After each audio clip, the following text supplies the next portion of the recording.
Hey guys, welcome back to the channel. This is story about what if Naruto gets sent back in time when he was 12 part 1. Before I start, please do support for more amazing content and comments for part 2. Do consider to subscribe my channel and share my video to your friends and check out the description as well. Let's start the video. In the middle of the forest, one would think that it would be peaceful. But that is not the case. Two people were in a small clearing fighting. The clash of metal and occasional yelps of pain echoed through the forest. Beyond the forest there was, or rather, used to be a village. Now only rubble and corpses remain. There were few still alive, maybe 100 at the most left from the thousands that once were there. Friends, comrades, teammates, loved ones, all lying on the ground bloodied and lifeless. Death lingered in the air as the final enemy went down. The people who were still alive but severely injured turned to look at what once was their village, their home. Konoha was no more. Orochimaru had succeeded in that, but he would not live to feel the pride for long. Uzumaki Naruto, along with Tsunade, Jiraiya, and quite a few ANBU, were still fighting. The final battle was about to be won. Orochimaru was tired, out of energy and out of options. Or so they thought. "I'll make you pay for what you've done. I will kill you right now myself," Naruto yelled as he charged to finish the guy off. The snake smirked and subtly went through hand seals. When he finished, he made a big circle with his arms. What appeared to be a black hole popped into view in the place where he had gestured. What's happening?" Naruto began to panic. "If I'm going down, I'm taking all of you with me," the snake yelled before slumping over. All the people behind him held tight to a tree. However, Naruto was too close to the black hole and began to move forward. He grabbed hopelessly at the dirt, making scratch marks, but it was in vain and he ended up being pulled in. "Naruto!" Almost all the people yelled. The hole closed, leaving the people one more life to mourn over, amidst all the other lost life. Naruto was in the strange hole. First everything was black, which seemed to be absorbed up by red, and then everything went white as Naruto saw a blinding flash of light. He closed his eyes, trying to shield them. After the pain that felt like he was being ripped apart stopped, he opened his eyes. He wasn't too sure where he was at first, but then, once his eyes came into focus, he realized where he was. In his apartment, on his bed, in his room. He stood up and looked out the window. He saw Konoha intact, and there were only 4 faces on the mountain. He also noticed that he could rest his head perfectly on the windowsill. "Okay, now I'm confused. What the hell happened?" Naruto yelled to himself. He went to the bathroom, and as he was washing his hands he noticed himself in the mirror. He saw his hair was so short. He had grown it out long ago so he could look more like his father. He was stopped from his pondering when he heard snickering. "You got something to do with this, Fox?" Naruto asked the laughing Kitsune. "Actually, yes. That jutsu that the snake bastard used was a portal. It was meant to send you to the beginning of time in hopes that you would be killed, since the planet was not yet created." "Great, so where are we then, Well, I couldn't let you go floating around in an endless abyss, so I altered things." "The red I saw then was you then?" "Yep, and congrats on turning 12 again," QB snickered. "You sent me back to the time when I was 12? Are you serious? So I'm the dead last again?" "Gee, thanks." "Wrong, you've still got all the power you had when you were 23. Oh, and you might want to hide your foxy accessories. Your classmates would freak if you came like that. But everybody knows I combined with you when I almost got killed and tried to save Sasuke." "True, but that hasn't happened yet, and all your little friends are alive and well. For now anyway." "So Sasuke, Kiba, Tenten and all the others who Orochimaru killed are still alive?" "Stupid fox, I could kiss you. I'd prefer it if you don't. Remind me to let you go hunting near a rabbit hole later." "That's the kind of thanks I'll take," the fox said happily, licking its lips. Naruto went to go check his calendar to see what day it was. He nearly screamed in frustration. Graduation day for the academy students. But then Naruto smirked. This could be fun. Naruto looked at the clock. Only 6 o'clock. He had an hour and a half yet before he needed to graduate. He thought about how well things were for him when he was older. Now, he wasn't even a genin when he was actually an ANBU. He sighed. "Now I have to wait another 10 years to meet my son," he thought as he hid his foxy accessory. Oh yes, Naruto had been married, and was expecting a son or daughter in 8 months. The wife, of course, was Hinata. He had helped her to boost her confidence throughout the years. Now he was back to square one with her. He figured he'd go out and do some shopping while he waited for the time to pass. He ate more than just instant ramen now that he knew how to cook. He went and counted the money in his wallet before getting dressed and leaving. As he left, he compared how underfurnished his apartment was, compared to his house in the future. He looked at his hands, deciding to get some gloves to hide his claws. At least he could wear his old favorite clothes. He walked to a ninja clothing store and went in to look around. He quickly found what he needed, a pair of gloves that had steel on the back of the hand and at the tips of the fingers, sewn in between the material. That way, he wouldn't accidentally claw anything by grabbing onto it. The metal part on the fingertips even swung back if he needed his claws. He grabbed them and went to the cashier, who didn't even look up from the magazine he was reading. He punched in the exact price and, when Naruto gave him the money, he took only the right amount without even looking up. Naruto left, happy not to be overcharged, as he knew he used to be when he was little. He even heard the man tiredly say, "Have a nice day, please come again." He then decided to get a lot more groceries, since he had plenty of money to spare. As he walked into the store, the girl at the counter was asleep. Naruto walked in and got everything he needed. He went over to the girl and gently woke her. She drowsily opened her eyes, blinked, then began ringing things through, head still resting in her arms. She gave the total that showed on the screen, not even adding things to it. Naruto gave her the money and happily went on his way. Sheesh, if I had known that people were like this in the mornings, I would have done all my shopping this early. Naruto quickly went home to put the food away, gloves already on, then ran out towards the academy training ground. He still had a half hour before he needed to be there, so he decided to get in a small workout. A half hour and many destroyed trees later, the warning bell rang. Naruto smirked as he walked into class. This time round I'll show them who the dead last is. Can we hurry this up? I want that rabbit meat, grumbled Kyuubi as Naruto slitted blue eyes scanned the classroom until he found an open seat. Let the fun begin, Naruto thought as he sat down. More and more people came in the 15 minutes after the warning bell. All of them seemed nervous just to be there, let alone take the actual test. Sasuke came in and sat beside Naruto, who instantly smirked. Sasuke scoffed. What are you so happy about? We all know you're going to fail. Oh, I'm always happy.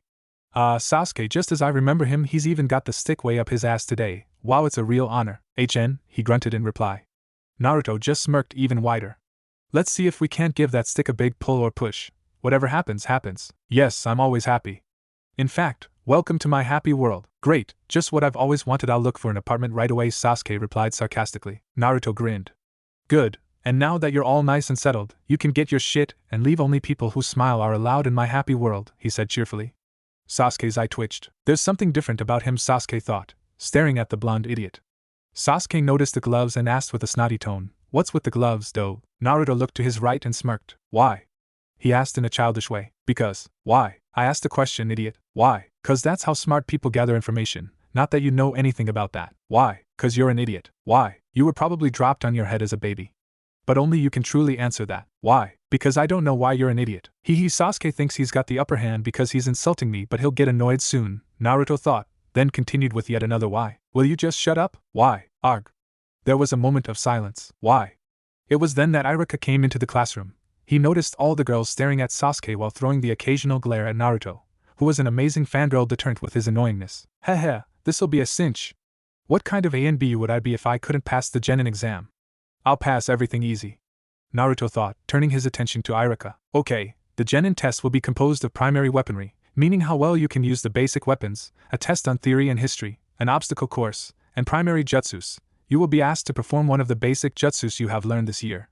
You need to pass 3 out of the 4 tests to pass. Any questions? Iruka waited to make sure no one raised their hand. Okay, good luck to all of you, he said as he passed out the test. Naruto instantly paled at it. Damn, he thought, looking at it.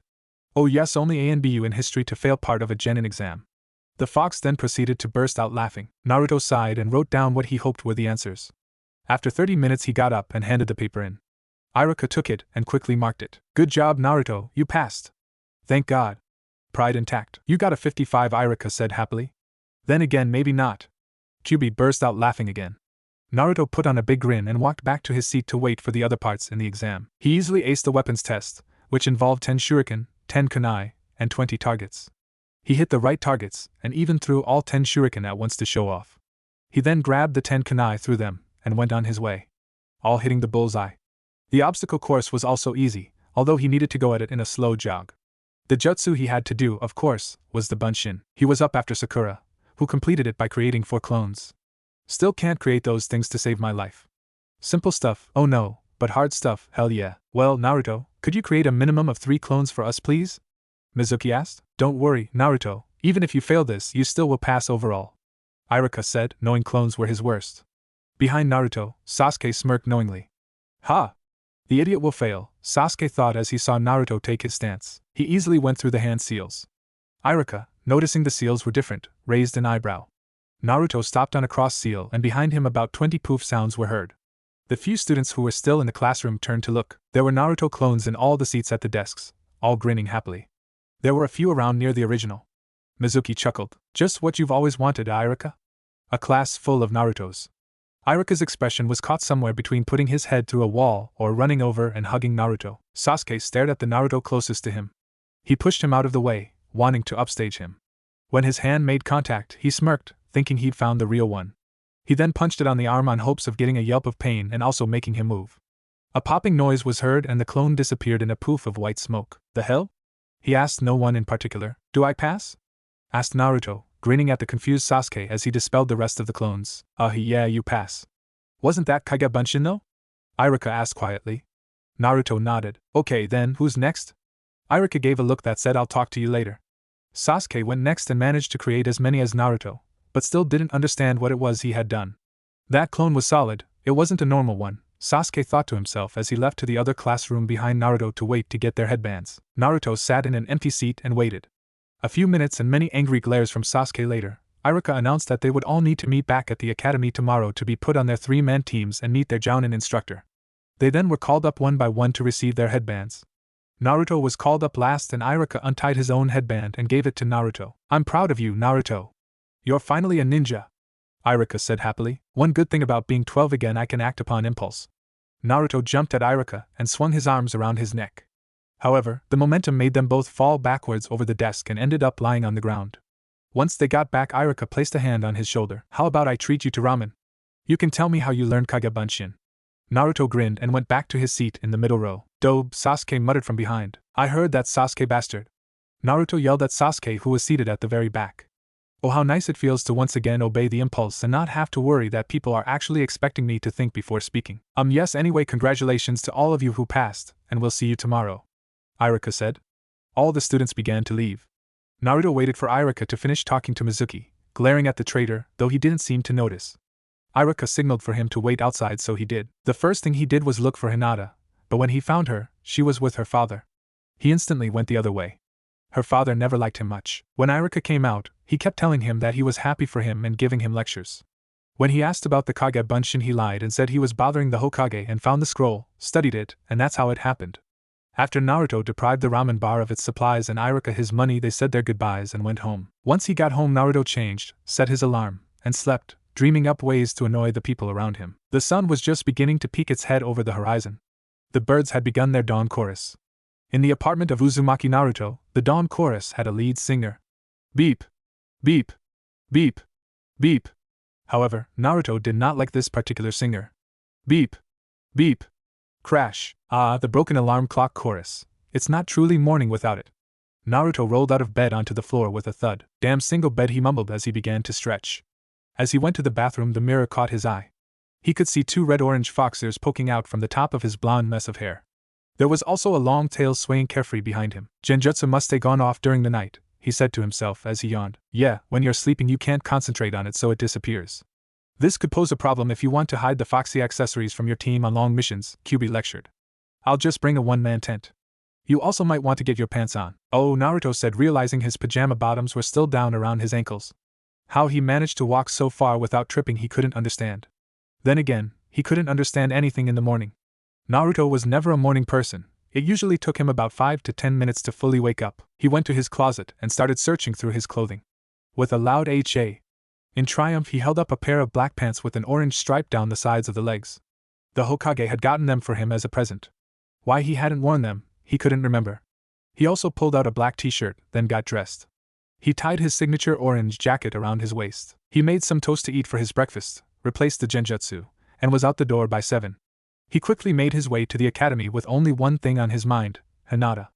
As he got to the academy, he went past an arguing Ino and Sakura, who pretended to ignore him. He went straight to where Hinata was seated. She noticed he was coming her way and her cheeks instantly turned crimson. Hello and Naruto, I am glad we both passed, she said so quietly Naruto could barely hear her. Yeah, me too, he replied happily. Hinata realized he replied and turned a deeper shade of red. So Hinata, are you doing anything tonight? She instantly froze upon the question. No, she said shakily. Well, maybe we can do something together tonight? Naruto asked happily. Oh, like a DD date? She asked, surprised. Sakura and Ino had stopped arguing and were watching the scene attentively. No, not like a date. How about dinner? Pick you up at the academy at 8? Naruto said. If she gets any redder she's bound to pass out due to all the blood in her face, the resident demon commented. Why yes. Hinata screeched, then fell backwards, passing out.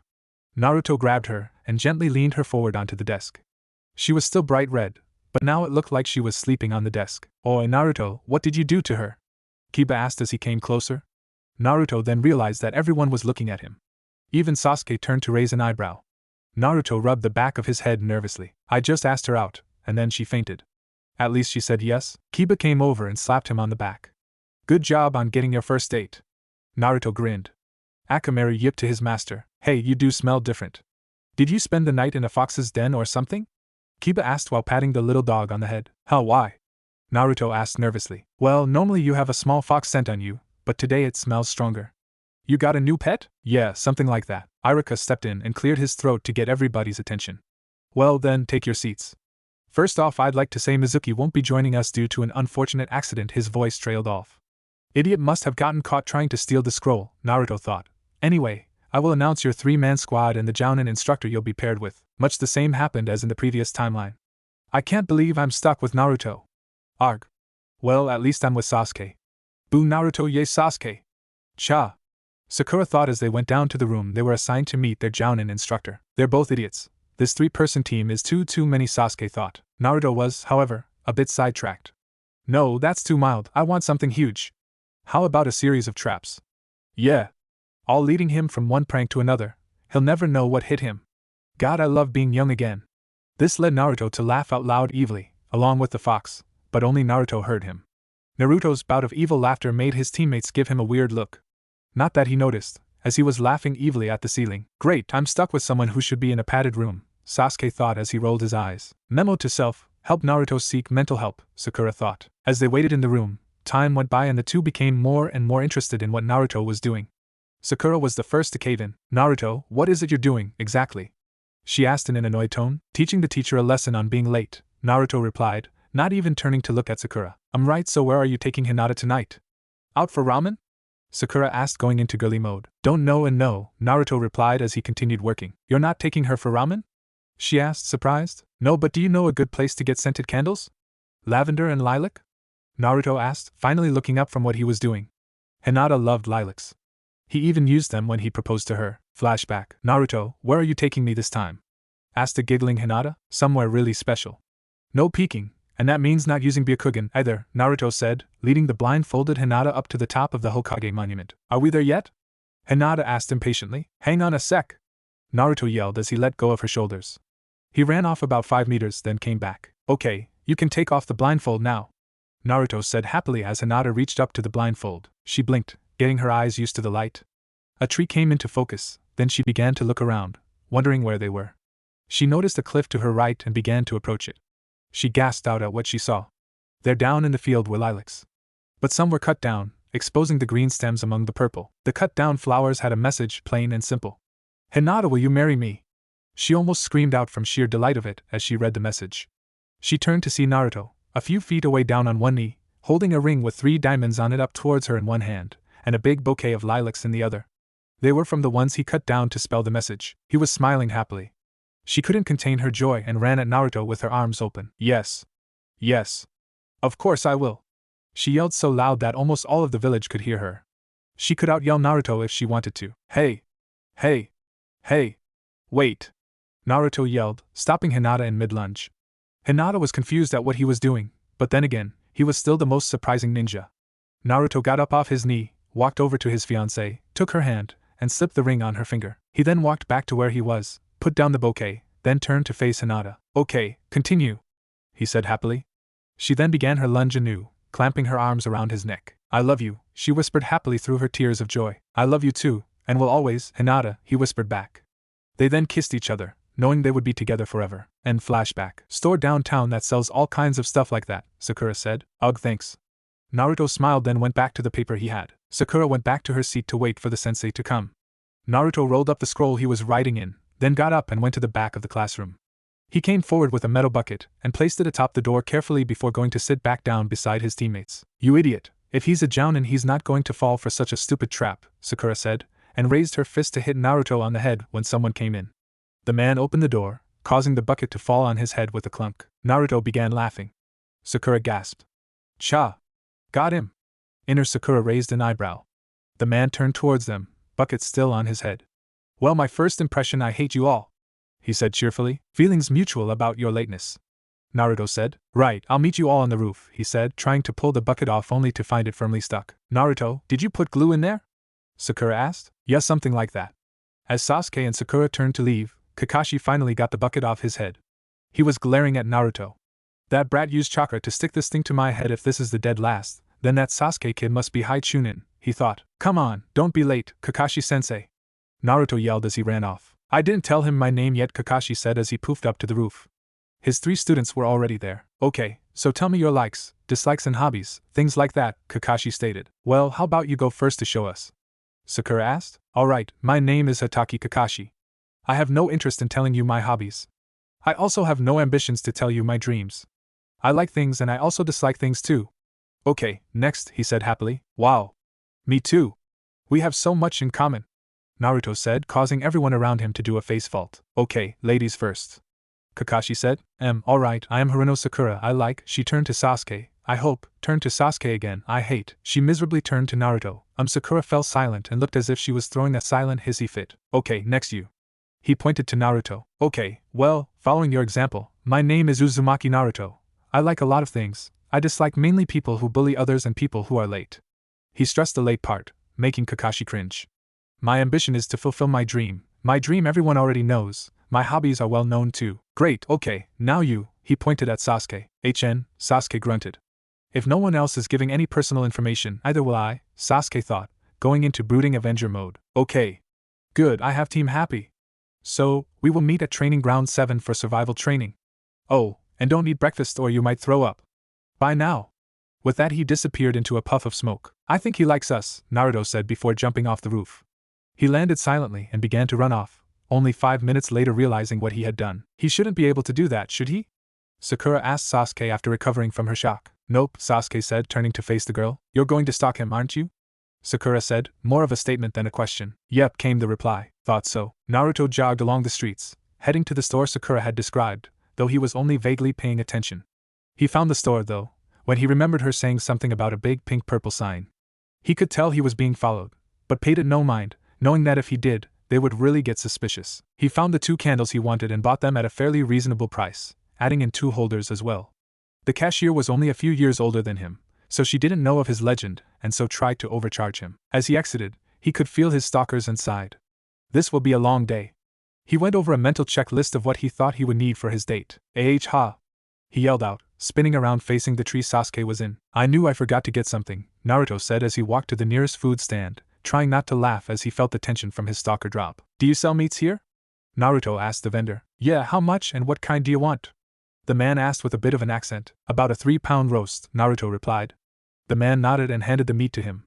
Naruto thanked and paid him, then put the meat in his bag, before continuing on his merry way. He went to a local fruit vendor and began to browse the citrus fruits. The vendor came out. Sasuke and Sakura were on the roof of a nearby house, Sakura not even caring that Sasuke wasn't talking to her at all. She was just happy to be near him without him pushing her away. They looked down to where Naruto was looking at the citrus fruits. Hey! You sell limes? Naruto asked when the vendor came over. Yes, but not to you, the vendor yelled, attracting the people's attention. Nope, not a friendly vendor. Naruto sighed and began to walk away. You little demon brat.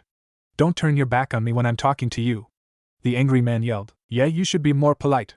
Someone yelled. Yeah. Others agreed. Someone threw a tomato at him, which he dodged, but he waited until the last minute to do so, making it look like he dodged by pure luck. Get him! Shouted someone from the crowd. Immediately, people started throwing things at him from all angles. Naruto dodged all of them easily, which seemed to anger the people even more. When he saw a lemon being thrown, it gave him an idea. Oh no! Not the lemons and limes! Naruto yelled at the top of his lungs. He could hear the fox snickering as the people began to throw the sour fruits. Naruto jumped up and grabbed about 10 lemons and 10 limes before taking off. Sasuke and Sakura were not only confused but startled that Naruto had gotten away without any produce on him.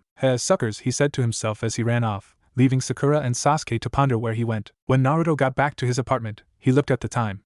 Almost 6:45. Great, gotta hurry. Naruto grabbed a pan, turned on the oven, and began to slice up the lemons.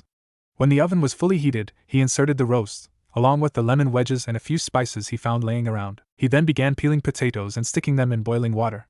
While the potatoes were cooking, he began to work on 2 small salads. Once those were done, he checked the things in the oven. They still needed a few more minutes, so he went to find a blanket or sheet of some sort. Once he found a decent one, he ran back to the kitchen, blanket waving behind him.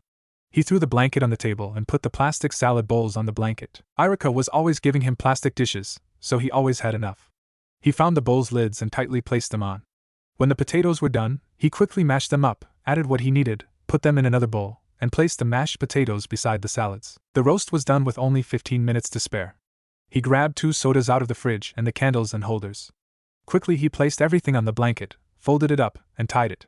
He made sure it was tight before bolting out the door, almost forgetting to lock it. And yes, he turned off the oven. Naruto arrived at the academy at 7:59, panting. Hinata was there at the gate, pushing her fingers together nervously. "Hinata!" He called out to her, causing her to flinch.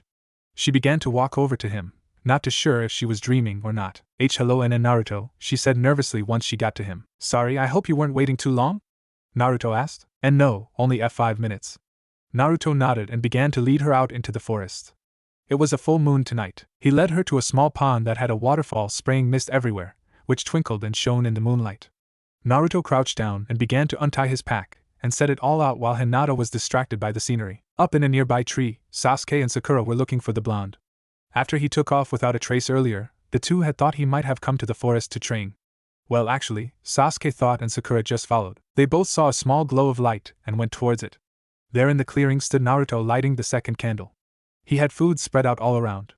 Hinata shakily sat down, and Sakura resisted the urge to let out a girlish squeal. "Okay, we'll start with the salad, okay?" Naruto asked, opening the containers and handing her a soda. Hinata nodded and began to eat. Lilacs, I wonder how he knew. Maybe he really likes me too. At the thought Hinata blushed. "Now let's see if we can't bring her out of her shell. Can I have the rabbit yet? You promised yesterday." The fox began to whine. "Fine," Naruto sighed. "Hinata, I'll be right back. I need to go to the bathroom," Naruto stated as he got up. "Why are those two still following me?"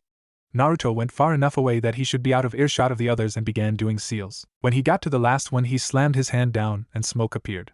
When it cleared, there stood Kyubi. Although he only had one of his tails, he was still as tall as Naruto's waist. "There you go, enjoy. Oh, and please don't bring a dead carcass back with you, okay?" Naruto whispered and turned to go back to Hinata. When he got back, he saw Hinata still shyly nibbling on the salad. Naruto sat down again and began to eat. Hinata seemed to blush more and more with each bite. After they were both done with the salad, Naruto gave her the mashed potatoes and some of the roast. Hinata thanked him for it, and slowly began to take her first bite. "Wow! This is really good," Hinata said, louder than expected. She began to shovel the food in even faster than Naruto. She stopped halfway through, realizing what she had done. "I'm glad you like it," he said. She looked up at Naruto as if to apologize, but he just had a happy smile on his face. She had globs of food everywhere below her nose. A small glob of potatoes fell off her and onto the grass. "Now there's the girl I married," Naruto thought. Naruto then began to laugh, causing Hinata to blush. "I'm sorry," she said quietly. Naruto stopped laughing and handed her a napkin. "Don't apologize, I like seeing you with more confidence." Sasuke was making disgusted faces at the couple. He was like a little kid watching his parents kiss. Sakura was the opposite. She had to hold her hand over her mouth to keep from eyeing. Who knew Naruto could be so romantic, she thought.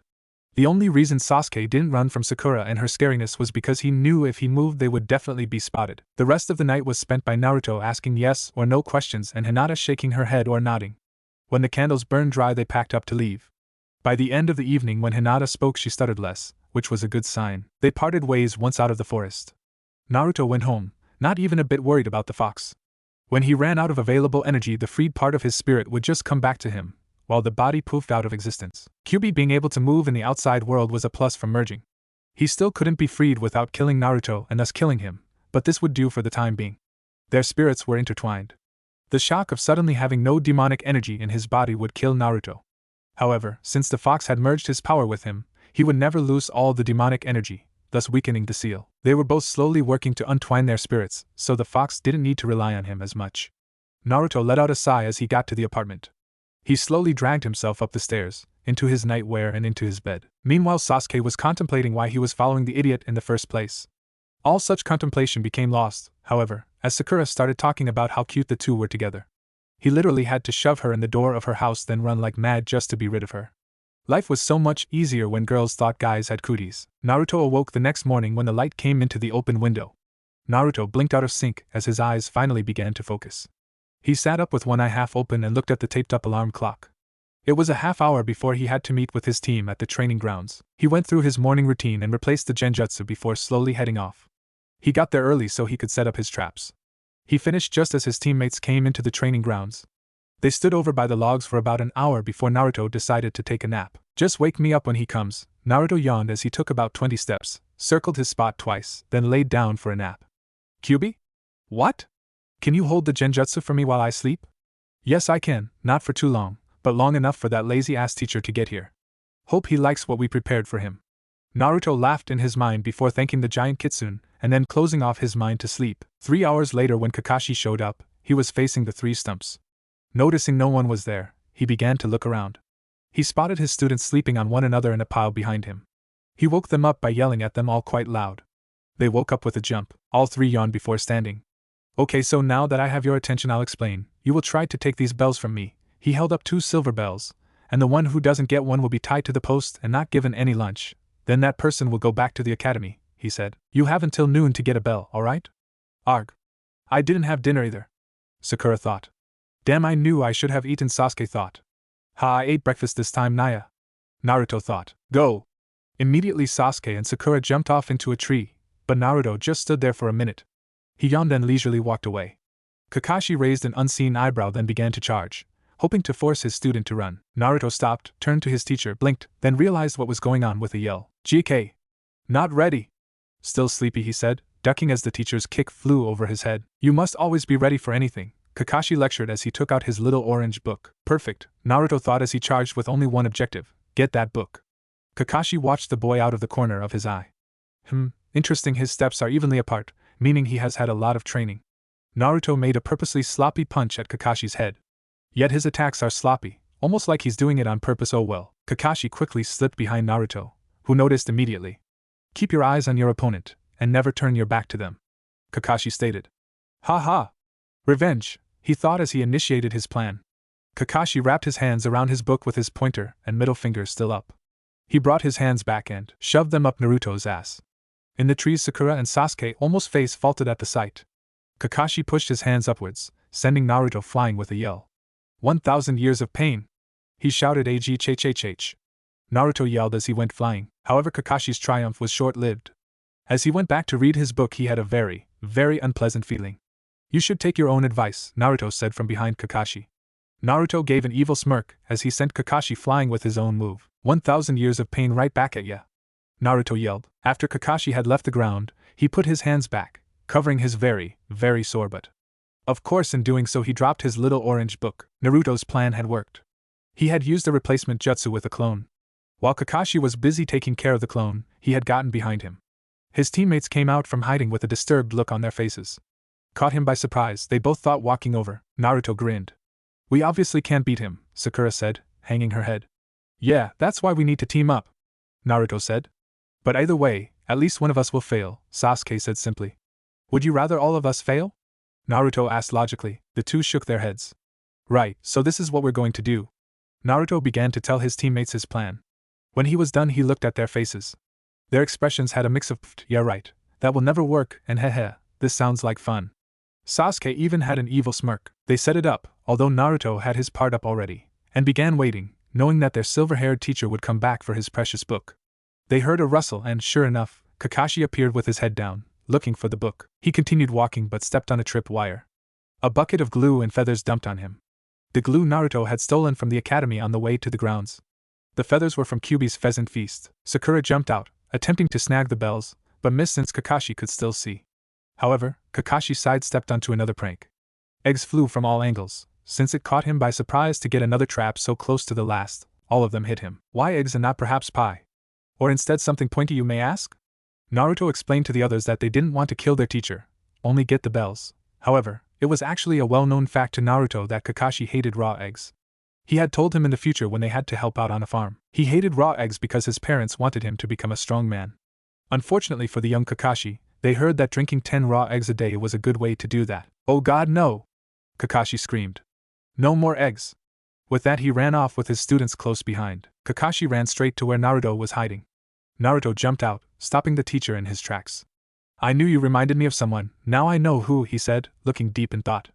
Sasuke and Sakura had caught up to the teacher and were ready to pounce. Oh? Naruto asked somewhat curiously. With these pranks I mean, Kakashi sighed while Naruto's eyes lit up. He began to flash through seals that Kakashi recognized oh too well. And he's found his father's prank jutsu scroll too? Kakashi thought, scared and surprised. Naruto stopped on a ram seal, then brought his hands to his mouth and took a deep breath in. The hell? He knows a fire jutsu too? Damn him. But Sasuke's thought fell away as silly string shot out of his mouth instead of flames. Kakashi's eye twitched, but when he wiped off his face he caught sight of his book lying on the ground by a tree. He went over to pick it up, but he was caught in a noose around his foot and lifted into the tree. Naruto walked over and grabbed the bells off of Kakashi, then smirked and said, "When the bait is obvious, don't take it." Naruto tossed the bells to his teammates. "But if you give us both, you won't pass," Sakura said. Kakashi was now down from the rope and walked over to them. Naruto stood with his team and waited. "Good job, you all pass," he said a little too happily, considering that his head as well as most of his upper body was covered in feathers and glue. "What?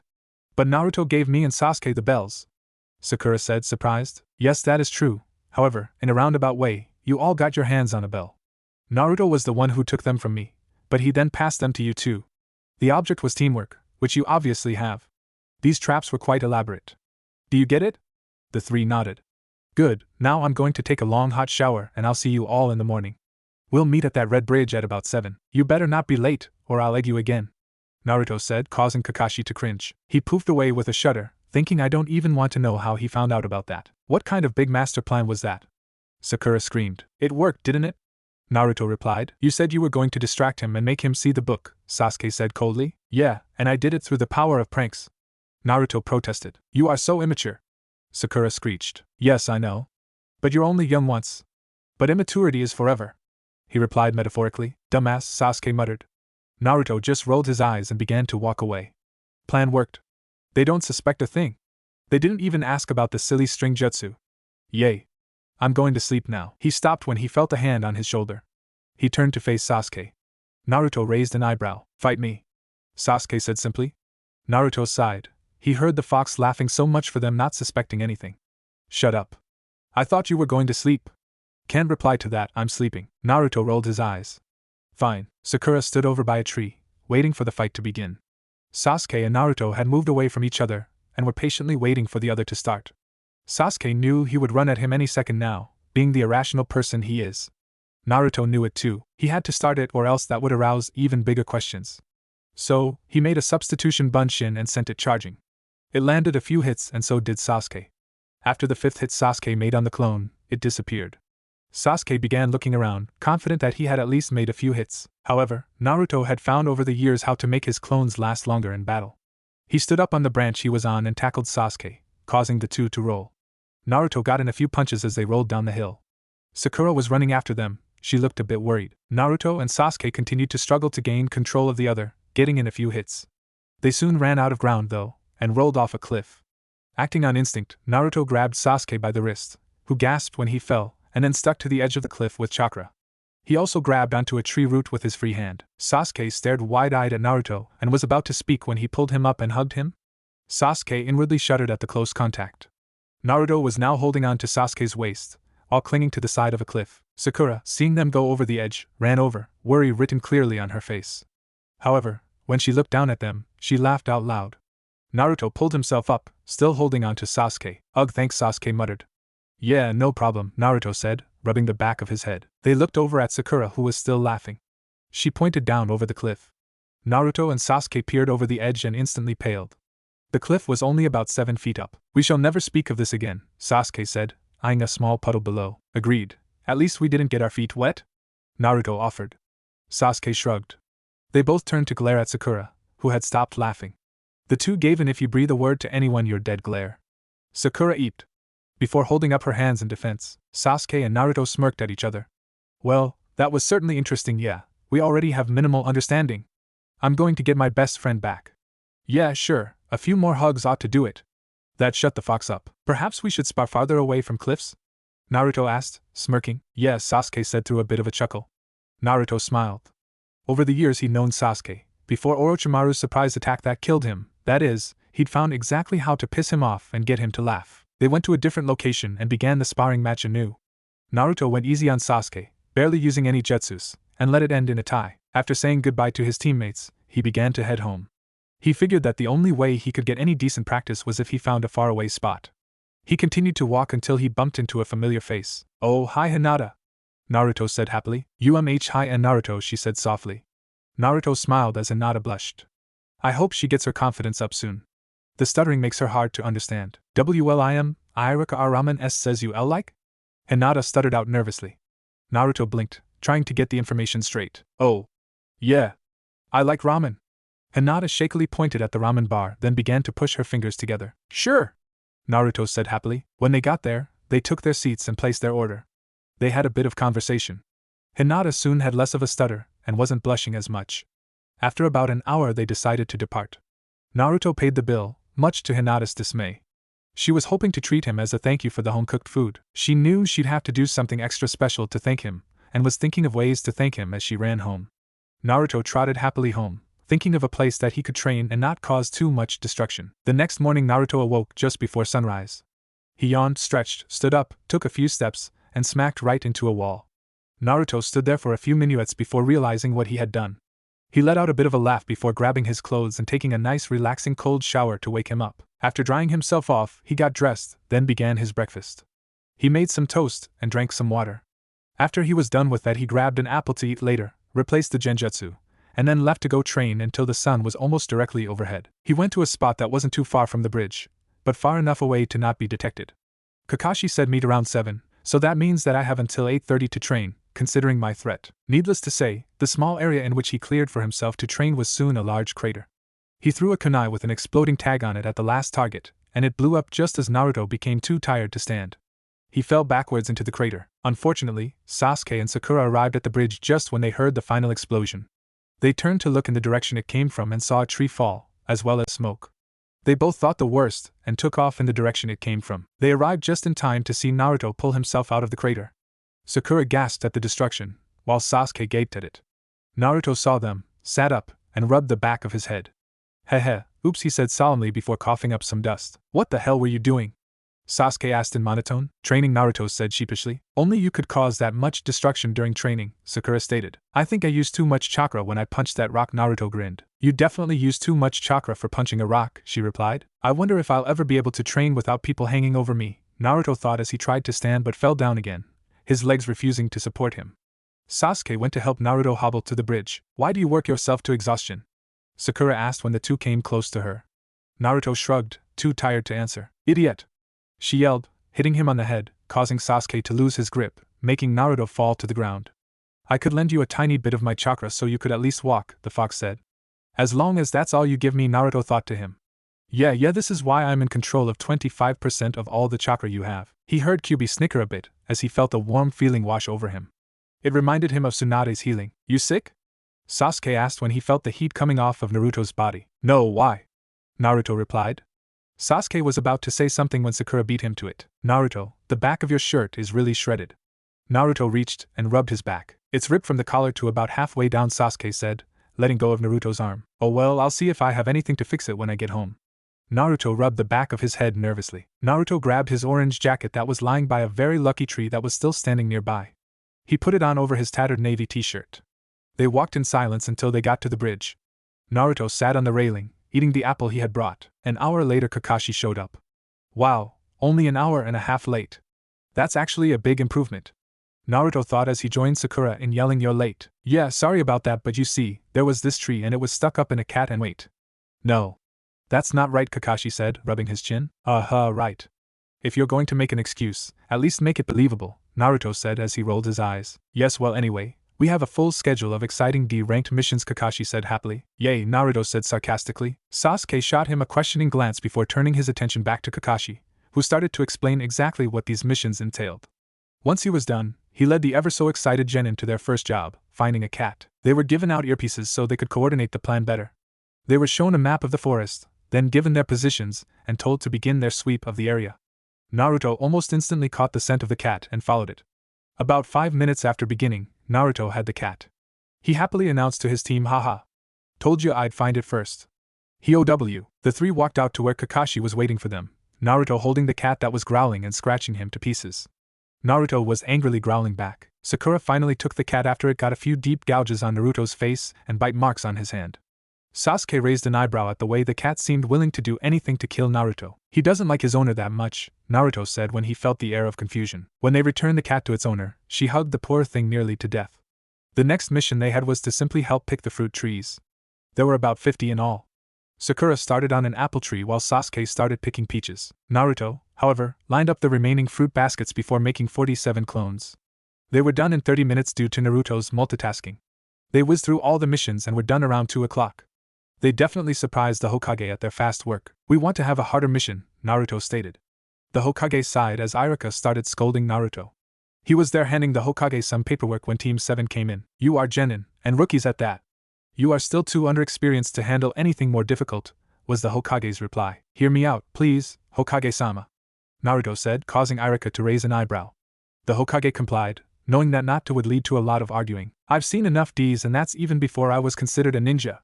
Just take a look at my academy report card. Naruto mumbled before continuing. We are completing the D-ranked missions quite quickly, and since we need to have missions all day, there might not be enough for all the others. We need a mission that will keep us occupied and challenge us so we can gain experience for even harder missions.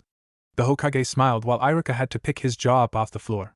Sakura was wide-eyed, as was Sasuke, having never heard Naruto speak and sound intelligent.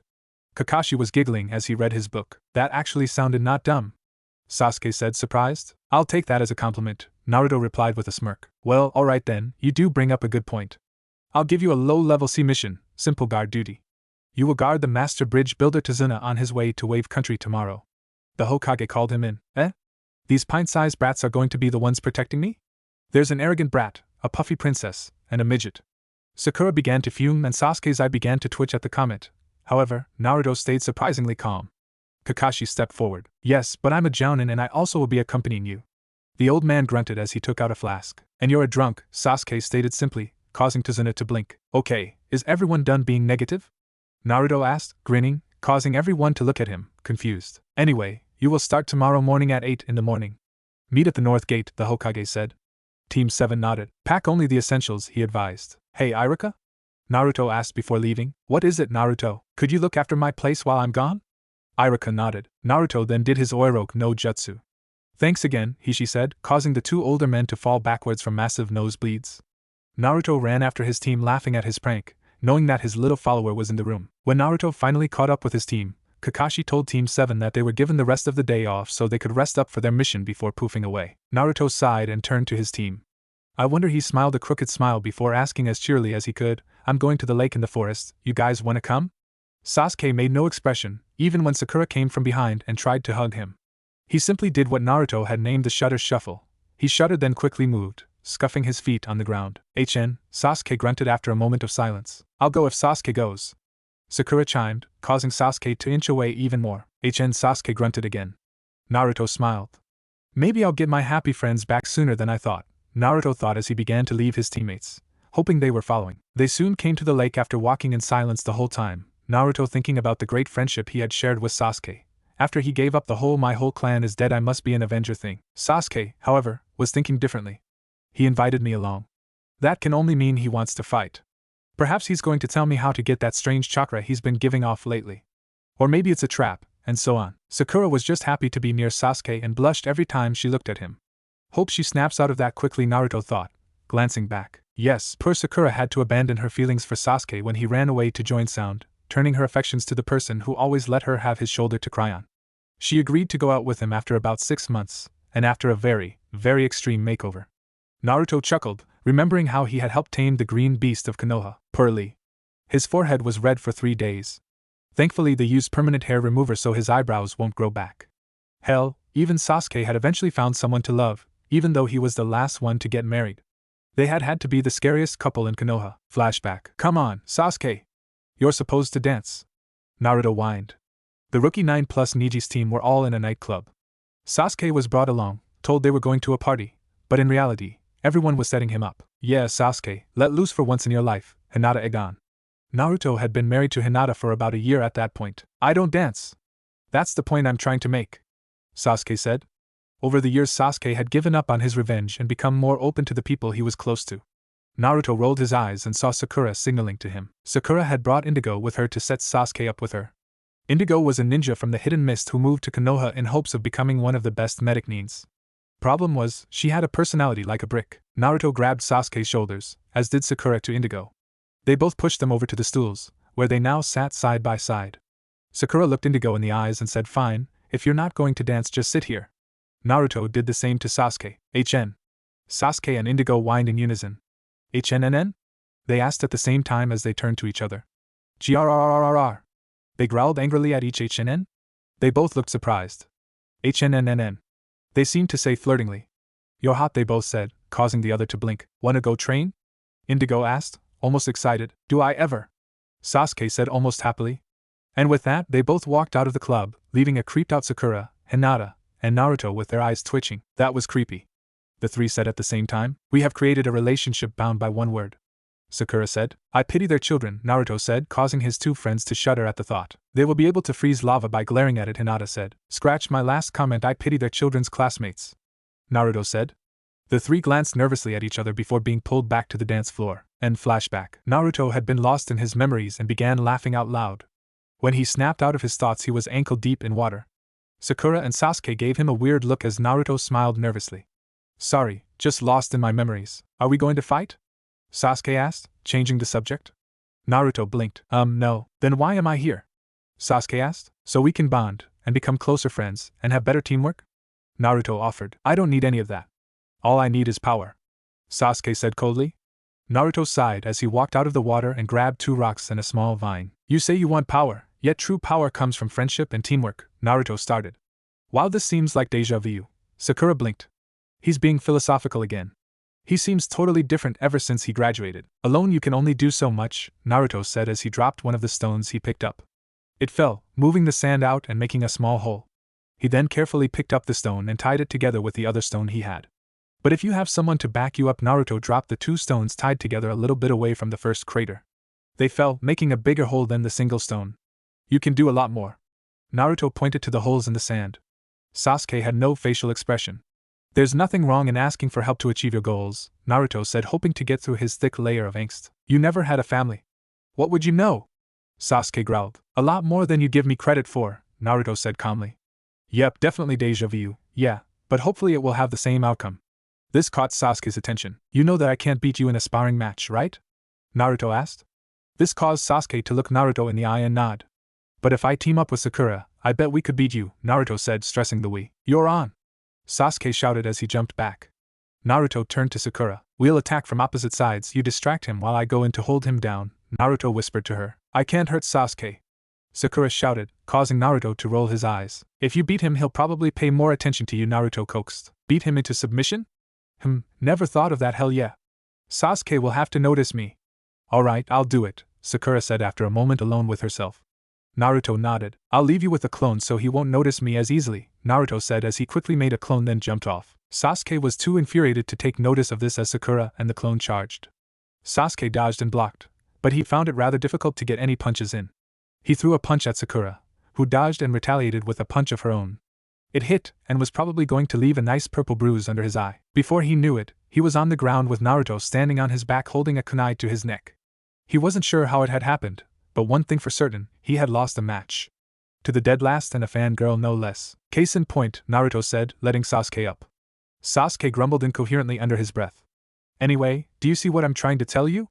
Now I'm going to do what I came here in the first place for," Naruto said as he took off his jacket. "It doesn't matter. No one will ever change the fact that I'm an Avenger," Sasuke half shouted. Naruto shrugged. He went over to place his things on a large rock. Sakura blushed a bit when Naruto came back over wearing nothing but his green boxers. He went into the lake and started to swim. It was a saltwater lake that was connected to a river from the wave country's oceans. Sasuke was still angry, but it was slowly subsiding. Sakura was happy Sasuke wasn't moving away from her. "You coming in?" Naruto yelled from the middle of the lake.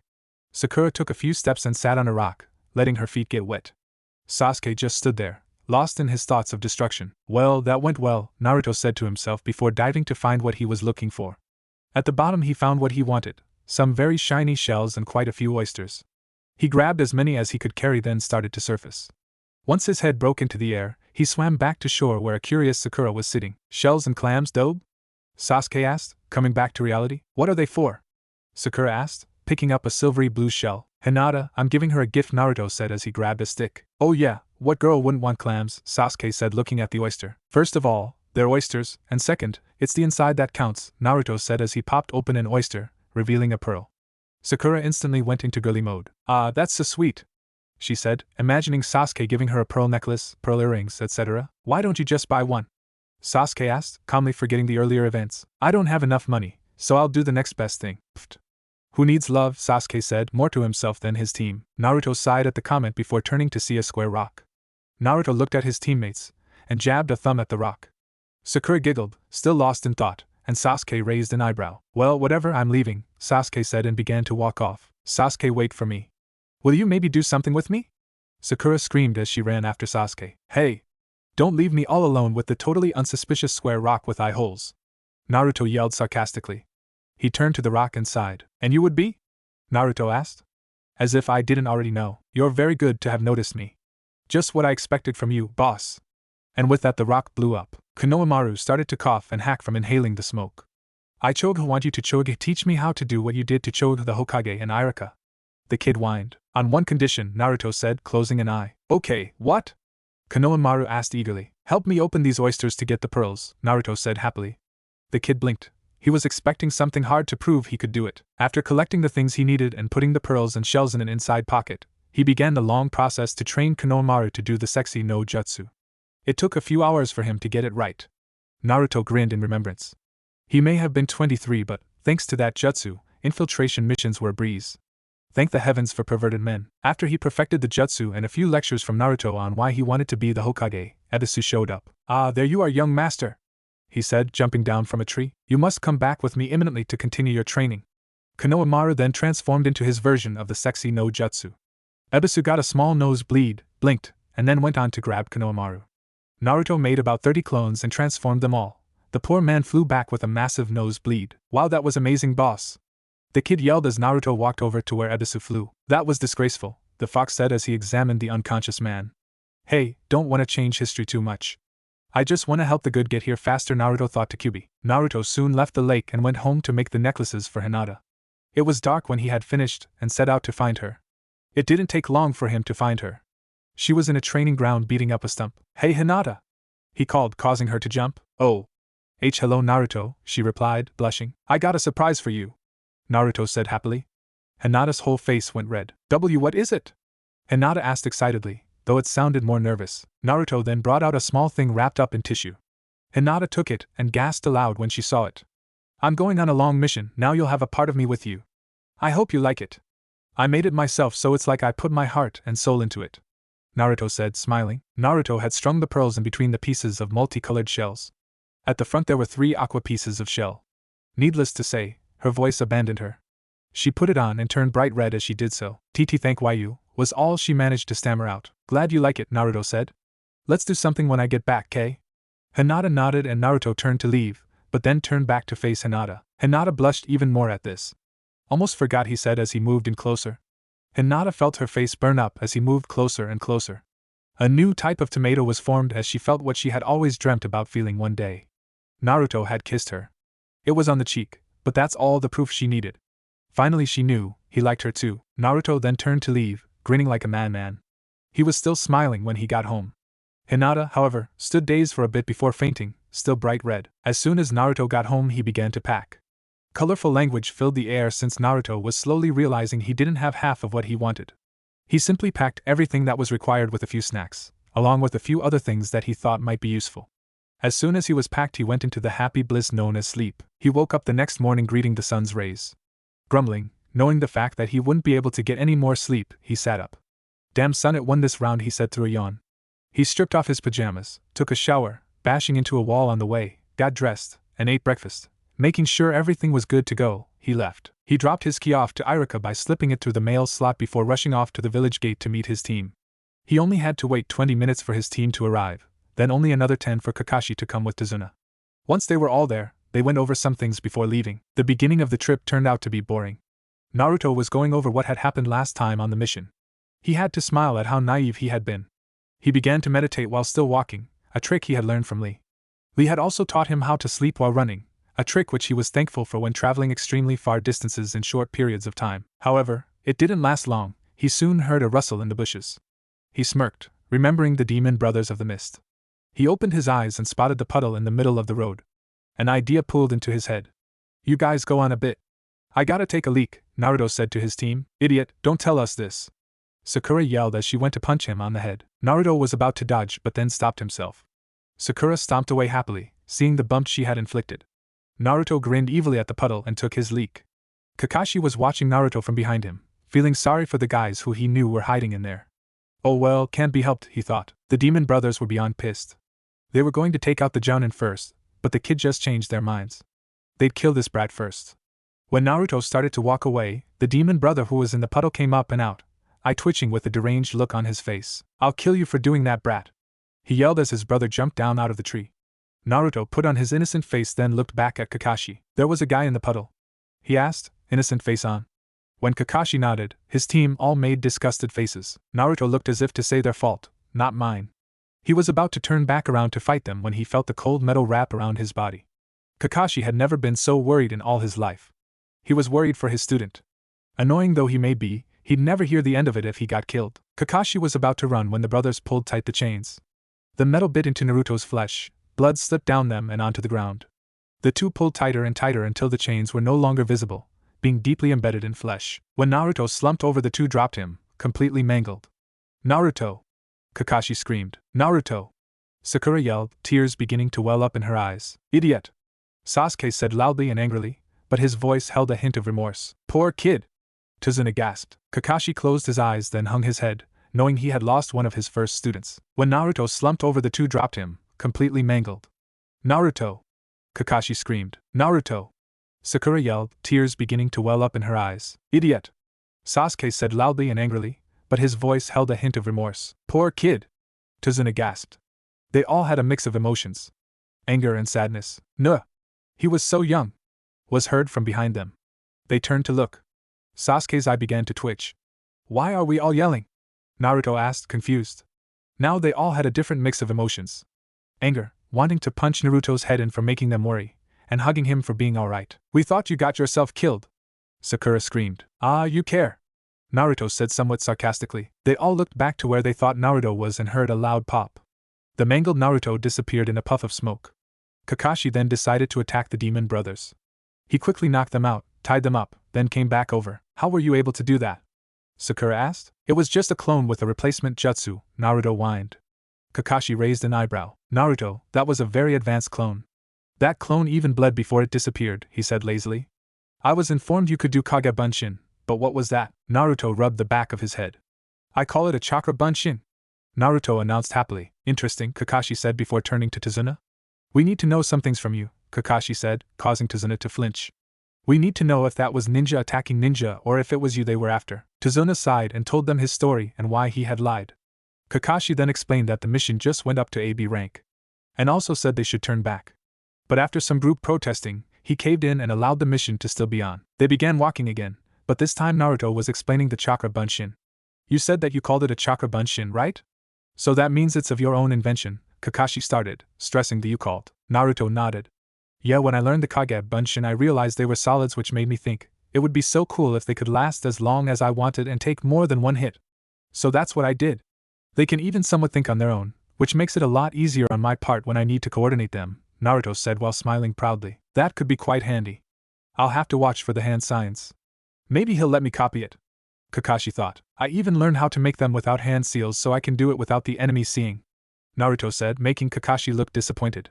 Damn, they only had a bit of peace before Zabuza showed up and attacked them. The Genin were to protect the bridge builder while Kakashi fought. Naruto watched as everything took place just as he remembered it.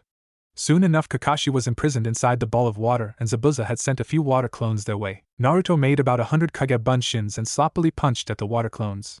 Sasuke attacked as well, leaving Sakura to defend Tazuna by herself. About half of Naruto's clones had been defeated when he decided to get rid of the water clone. Naruto then made a run for Kakashi, who was yelling at them to run away, and threw an onslaught of weaponry at Zabuza. Naruto made quite sure that the only way for him to come out alive would be to abandon his hold on Kakashi. Zabuza did just that. The distraction even made him lose enough concentration that the water clones that Sasuke and his Bunshins were still fighting dispelled. Gotta love it when things go better than planned, Naruto thought to himself. Kakashi, immediately after being freed from the water prison, uncovered the Sharingan. Kakashi then began to imitate everything that Zabuza did. Can you see into the future? Zabuza asked, somewhat fearful at how fast he was imitating him. Why, yes, Kakashi said as he began to copy Zabuza's water dragon. The water dragons hit each other, spraying water everywhere.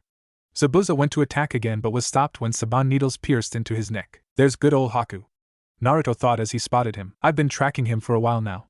I thank you and your assistance in this capture, Haku said. Kakashi nodded in response. Haku then took Zabuza away, leaving no trace that they were even there. Kakashi looked like he was completely drained of energy, but luckily they were almost at their destination.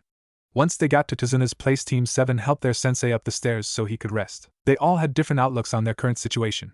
Sakura felt upset that she wasn't able to do more to help. Sasuke was angry that the hunter Nin was stronger than him. Naruto felt bad for not fighting at his full potential, while Kakashi was just glad that everyone was in one piece. They didn't do much for the first bit they were there, as their sensei was out cold and Tazuna didn't go anywhere.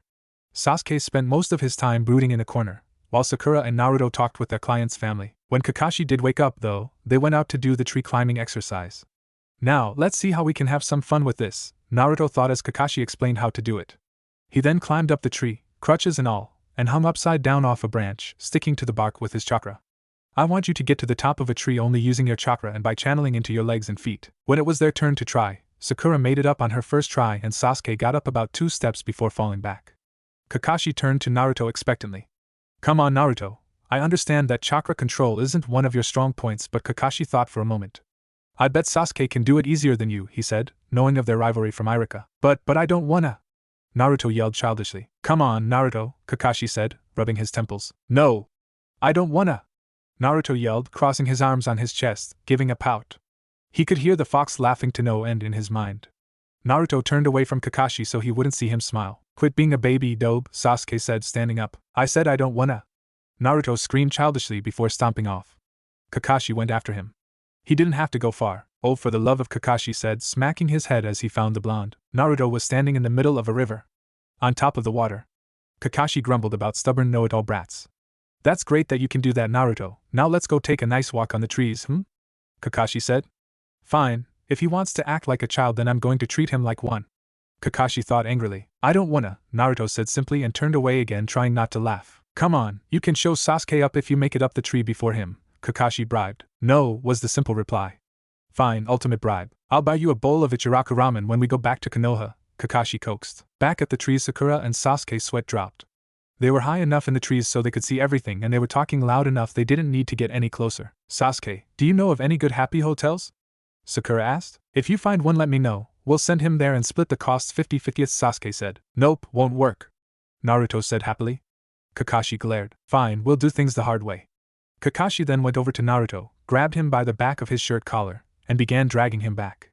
Sasuke and Sakura nearly face-faulted out of the trees they were in when they saw the look on Naruto's face. When Kakashi brought him back, he glared firmly at him. Naruto crossed his arms yet again and pouted. It was the most pitiful face that any human being could possibly make. Climb, Kakashi said, annoyed. Kit, if you look closely you can see his face turning red with anger. This is more amusing than the time you got your head stuck in that tree and had to carry it to the hospital to get it removed. And with that, Kyuubi burst out into uncontrollable laughter. Must you always insult me? It is what I live for. Naruto sighed, though it went unnoticed. But it's so big. Kakashi gave him a death glare. Fine. Naruto screamed. Kakashi fell back from the volume, then began poking his ear with his pinky. Naruto just walked straight to the tree and climbed all the way up to the top as if it were nothing. Happy now? Naruto said in a bored tone. What? Kakashi blinked, still probing his ear. He looked up the tree. Oh, good job, Naruto. Now was that so bad? Naruto blew Kakashi a raspberry from up in the tree. Kakashi rolled his eaves. Sasuke was mad. No, Sasuke was beyond mad. The idiot, the class clown, the dope, had done better than him. I need more power. These two are surpassing me. I can't let that happen. I need power so I may finally avenge my clan, and so on into much more bloody thoughts. Naruto then simply jumped down, landing soundlessly on the ground. Sakura also came down. The two looked at Kakashi expectantly. Good job, Kakashi said in nervous cheer. Now I'm going help out Sasuke, okay? I'm off. Then he disappeared into smoke. Naruto turned to Sakura with a smile. So he started, only to get whacked on the back of the head. Right, I get it. I'm gone, Naruto said as he put his hands up defensively before taking off. Once out of earshot, Naruto burst out laughing. I can't believe you actually did that, the fox said. Thought I'd never be free. Oh well, got some laughs out of it anyway, Naruto sighed. Oh well. Now let's find a nice spot to destroy, Naruto said, looking at the poor defenseless trees around him. Look, 'tis a time skip. It was now sunset, and Sasuke had finally made it to the top of the tree. It had taken him the past 5 hours to get up there. He sighed in triumph. He had used up pretty much all of his chakra. He gulped a bit as a very big realization hit him. How was he to get down? No chakra meant no sticking to the side of the tree. No sticking to the side of the tree meant he was going to have to climb down the normal way. Fortunately for him, the tree had very few branches to interrupt his fall to the ground. Sakura was at the base of tree cheering him on and getting on his nerves. He slowly began his descent to where a rabid pink-haired banshee awaited. Naruto had found / made a nice hole a while back to hide most of the debris he had made, and was already back at the house helping Tsunami cook.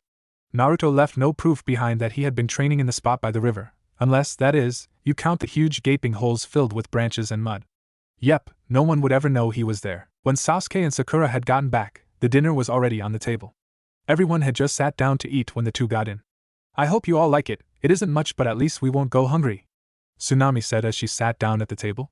Tazuna seemed to smile at the food in front of him. Naruto helped me out, and we only use half the food I thought we'd need. Naruto scratched his head upon having his name mentioned but smiled nonetheless. They all sat down to eat but Inari. It's all pointless. You can never win, only be stopped. And if you do, it's only temporary, Inari said. Looking downward, you'll just end up dead like all the others. Inari went to leave but Naruto stopped him. You never know until you try. If you don't fight for change, then there will be none, Naruto said. Inari's eyes began to water. Don't cry unless you're really happy. It shows weakness, Naruto said softly. Inari then quickly ran off. Naruto sighed, then went back to his meal, the rest of which was eaten in silence. After the meal, Naruto went out to train some more while the other two Genin went to sleep and Kakashi had a talk with Inari. Naruto figured he would simply practice taijutsu so as to not cause too much damage. He ended up falling asleep right in the middle of the forest, in a small clearing. The next morning, Team 7-1 woke up with a yawn. Something smells good, Sakura said, breathing deep. Kakashi nodded and left. Sasuke, who was on the other side of the room, pushed himself up groggily. He left into another room to get dressed. When Sasuke went downstairs, he was met with the ever-so-happy sight of Kakashi. Naruto probably is out in the forest somewhere. Could you go find him and tell him breakfast is almost ready? Kakashi said in a tone that was too cheery for the morning. Fine, Sasuke answered miserably. He walked out to find the dobe with a bit of a scowl. He only walked for 5 minutes before he found him. There were a few trees that had fallen. Others had multiple dents in them. He looked around, then spotted Naruto right in the middle of it. Yo, idiot! Wakey, dumbass? Sasuke glared at Naruto's sleeping form. Well, I tried being nice, Sasuke thought to himself. Sasuke then went to kick Naruto in the side when he heard a growl. He looked to see a rather large cat protecting him. Sasuke blinked as the large orange cat then curled back up into a ball right beside Naruto, going back to sleep. NNNN? Naruto awoke as a bird flew from its perch on his nose. He opened his eyes to see Sasuke staring down at him, raising an eyebrow. Naruto would have jumped away were it not for the unexpected weight on him. The hell? He asked himself. The teenage tiger, as Naruto realized, stood up and walked away, realizing its heat source would soon be gone. Naruto moved his arm, causing multiple foxes to run. He sat up confused. Naruto, I didn't know you were like that, Sasuke smirked a bit. Haha, real funny, Naruto said, shooing the various animals from around him. Dobe? What, team? What's that on your head? Huh? Naruto said, feeling something furry on the top of his head. Oh shit, it looks like a fox? Sasuke said, raising an eyebrow. I can probably, Naruto started. Sasuke took a closer look, then gave a smirk. I always thought your hair was a rat's nest, not a fox's, Sasuke said, poking an ear. Huh? Naruto said, dumbfounded. Come on, idiot, stop fraternizing with the wildlife. Breakfast is ready, Sasuke snapped. Naruto reached up to his head but went more to the center. He picked it up so he could look at it. The white and red fox opened its eyes and yawned. Naruto began to laugh. It was a fox. It was just an ordinary fox sleeping on my head. Naruto laughed, relieved. Well duh, what did you think it was? Sasuke asked, looking at Naruto strangely. Kyuubi, I take it you did it for me? Not unless there's someone or something else in here with me that sensed him coming. If there is, please do tell. I would love the company, the fox replied sarcastically. Saves me a long line of questions I have to answer. I'm sure you'll find some way to thank me. Naruto looked up at Sasuke, who was sporting his usual bored expression. Heh, foxes like me, Naruto grinned. Well, at least something does, Sasuke said before walking away. Naruto placed the fox on the ground and followed after him. After they had eaten their meal, Kakashi told them that Tazuna was going to go and work on the bridge, and they were going to make sure that nothing bad happened. Here. Take these with you in case you get tired, Tsunami said as they were about to leave. She handed them all a water bottle, each one looking the same. When they had finally reached the bridge, Team 7 noticed there weren't many people that were there to help build the bridge. Tazuna started getting to work and convincing people to stay. Naruto sighed as he took a sip from his water bottle. Hey! This isn't water, it's sake. I must have gotten the one meant for the old man. Oh well, I could use a drink, Naruto thought to himself as he took a bigger sip. Kit, I don't think you should drink too much of that, Kyubi advised. I can handle about 3 or 4 bottles before I get drunk. This stuff smells strong, and besides, your child body can't handle that much alcohol. That's impossible, Naruto thought to the fox. See, you're already getting tipsy. Impossible? When we went back you were able to keep your strength because of your own memory, and that memory is transferred to your body so it knows how to react. However, holding your liquor you can't memorize, Kyubi said, hoping that Naruto wouldn't get drunk. Hey Naruto, you okay? Sakura asked. Yeah, I think so, Naruto said, staggering a little on his feet. Too late, the Kyubi sighed. You look sick, Sakura said. Maybe you should lie down. Sasuke and I can watch things. Eh? Sasuke/Naruto replied, not really understanding. Kakashi noticed Naruto staggering and decided to take a look, Sasuke following. What's wrong with him? Sasuke asked miserably. Ha, hey /Sasuke, we should get the group back each together. Sing to the girls /, they always like that. Naruto said, swinging an arm over Sasuke's shoulder. What are you talking about? Get off, Sasuke said, pushing the blonde away. After ya kicked a bukit de heach for a split. Couldn't replace ya, Naruto said, stressing the syllables on every word. He took another swig of the alcohol. Kakashi took the bottle from him, then his eye turned up into a smile. He'll be fine, he's just drunk, he said happily. Yet Sasuke rolled his eyes. Bukit? Is that even a word? You're drunk. The fox sighed. I drunk not am. Naruto shouted. Idiot, who ya calling an idiot? Naruto said, staggering. You for getting drunk. And on a mission no less. A mission /? Naruto said. Naruto, who are you talking to? Sakura asked. The fuzzball fox that each lives in my head. Naruto blinked a bit. Right, Sakura said. Not noticing Kakashi's eye widen in horror. Now he said that he was going to take control of my body inka heach inca // spicuous ly before I hurt myself. And others, Naruto said, then staggered back a bit. Kakashi was silently freaking out. He just called me a dumbass // but / I am above him / I have opposable thumbs. Naruto yelled at the top of his lungs, giving thumbs up. The genin of Team 7 sweat dropped, while Kakashi face faulted. Note to self, teach Naruto not to mock the big fox demon who wants to kill us all, Kakashi thought as he stood up. Naruto's eyes closed, and when he reopened them his pupil had a small ring of red around it, though it went unnoticed to all but Kakashi. Well, I'm going to have a little talk with Naruto about the importance of underage drinking. With that he took Naruto off into the nearby woods that were across the bridge. He does mean the importance of not drinking underage, right?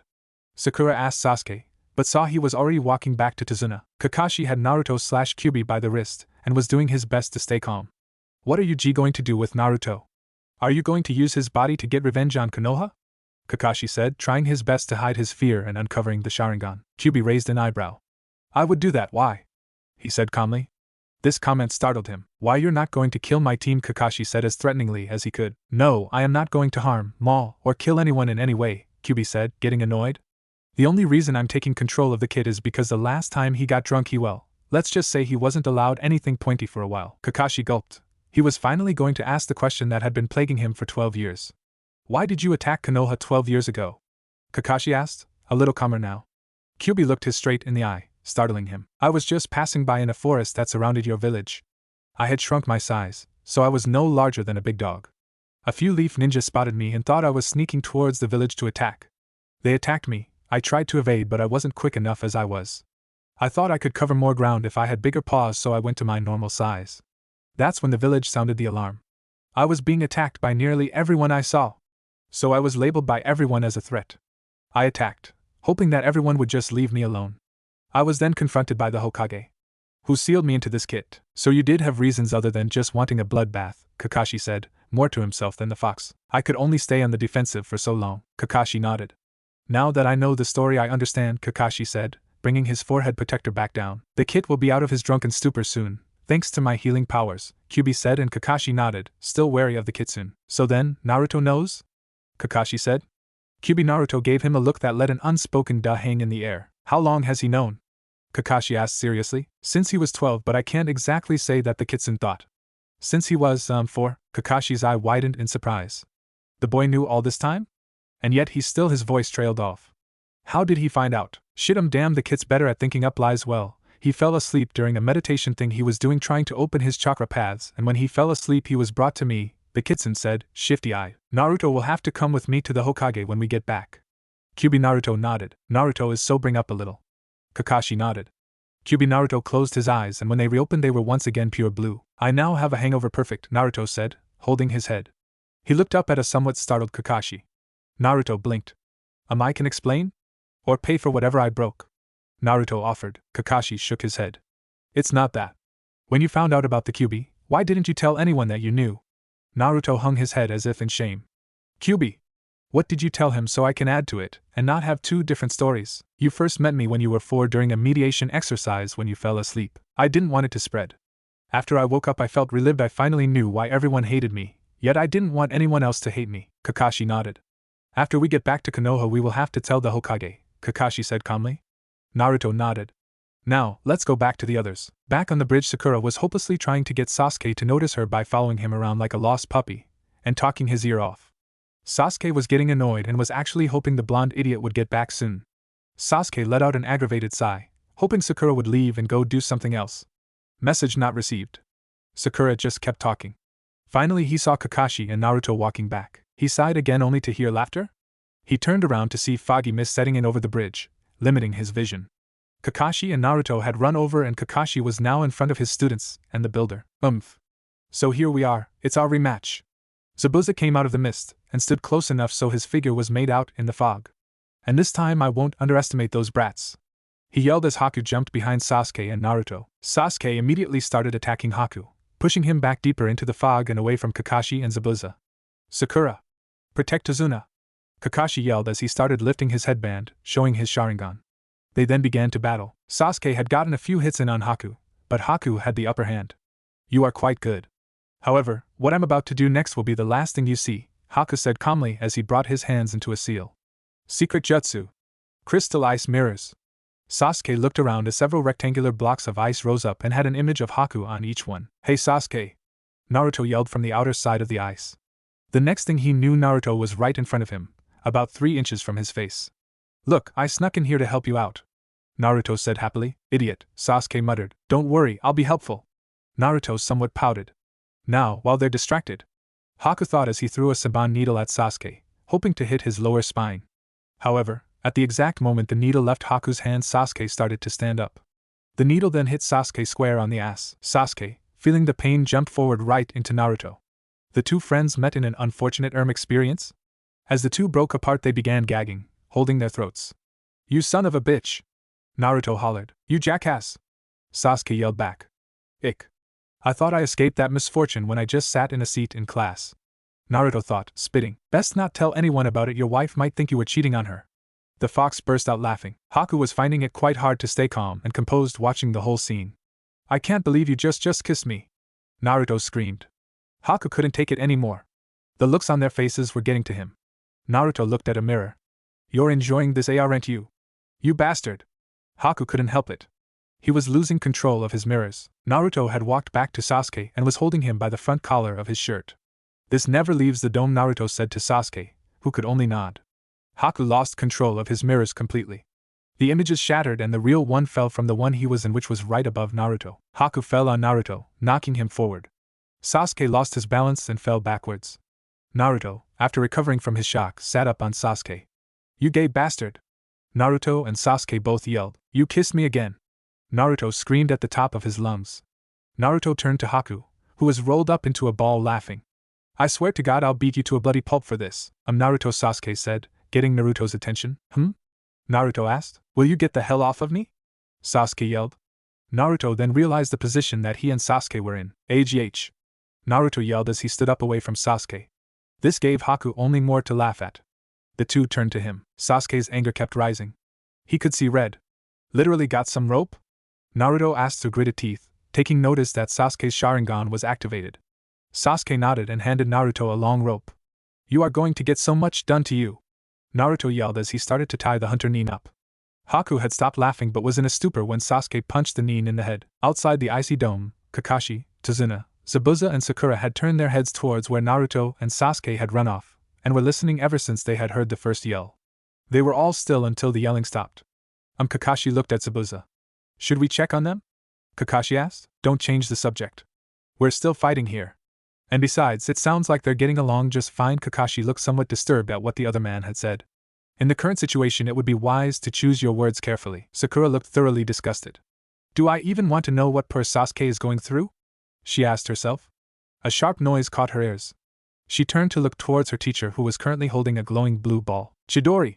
Kakashi screamed as he charged at Zabuza. Chidori! Kakashi screamed as he charged at Zabuza. Blood splattered as the Chidori hit. The light faded to reveal what Kakashi had hit. Zabuza's shoulder was bleeding heavily. You missed your target. Guess that eye of yours isn't as great as it seemed, Zabuza said, although strained, moving a kunai closer to his neck. The air around the two Jonin was thick with tension, anger, and all-around frustration, when, hey Kakashi-sensei. We tied up the perverted transvestite, is that alright? Well, at least it was. That brat always ruins the mood, Zabuza said, looking in the direction where he heard the kid's voice. Sasuke and Naruto came running out of the fog carrying a big bundle. Naruto had removed Haku's mask and loved the expression on Sasuke's face when he learned that Haku was in fact a guy. How could they defeat Haku? Zabuza said, quite startled. Oh, that's easy. Naruto started smiling like an idiot. We made him laugh himself out of the ice mirror, he said happily. Everyone but Sasuke, Naruto and Haku face faulted, although Haku snickered a little. Naruto blinked. Huh? You're still awake? I could have sworn you'd passed out from lack of air when you were having that fit back there, Naruto said, confused. No, I was quite awake, Haku replied. And you still let us do all that to you? Sasuke said, eyeing a bruise on Haku's cheek. Sakura suddenly screeched, what the hell were you three doing over there? The three blinked. What do you mean? Haku asked. Sakura's eye twitched. And never mind. Sasuke and Naruto brought Haku over and put him down beside Sakura, who looked extremely relieved. You were just beating him up, that's good, she said, more to herself. The others heard her but decided against asking. I have my reasons for letting you do what you did, Haku said in a monotone. Naruto looked at Haku sympathetically. I never did really learn why he ended up like that, Naruto thought, thinking back to his first childhood. I should probably stop Kakashi from hurting Zabuza too badly too, so he might be able to hold up against Gata's army. Then he sensed it. Off to the northern part of the bridge. Gata was there watching from in the fog. He was most likely there last time, the fox answered before Naruto could ask. Kakashi was so into his battle last time that he missed the aura, and back then we couldn't sense it unless it was a really big chakra source. Naruto thought excitedly. Perfect. With that thought in mind, Naruto ran off into the direction he felt the aura, leaving everyone very confused. If I can find some way to get him to spill his guts earlier than last time, Zabuza might have a chance, Naruto said happily as he raced to the source. Sure enough, he soon saw the shapes in the distance get clearer.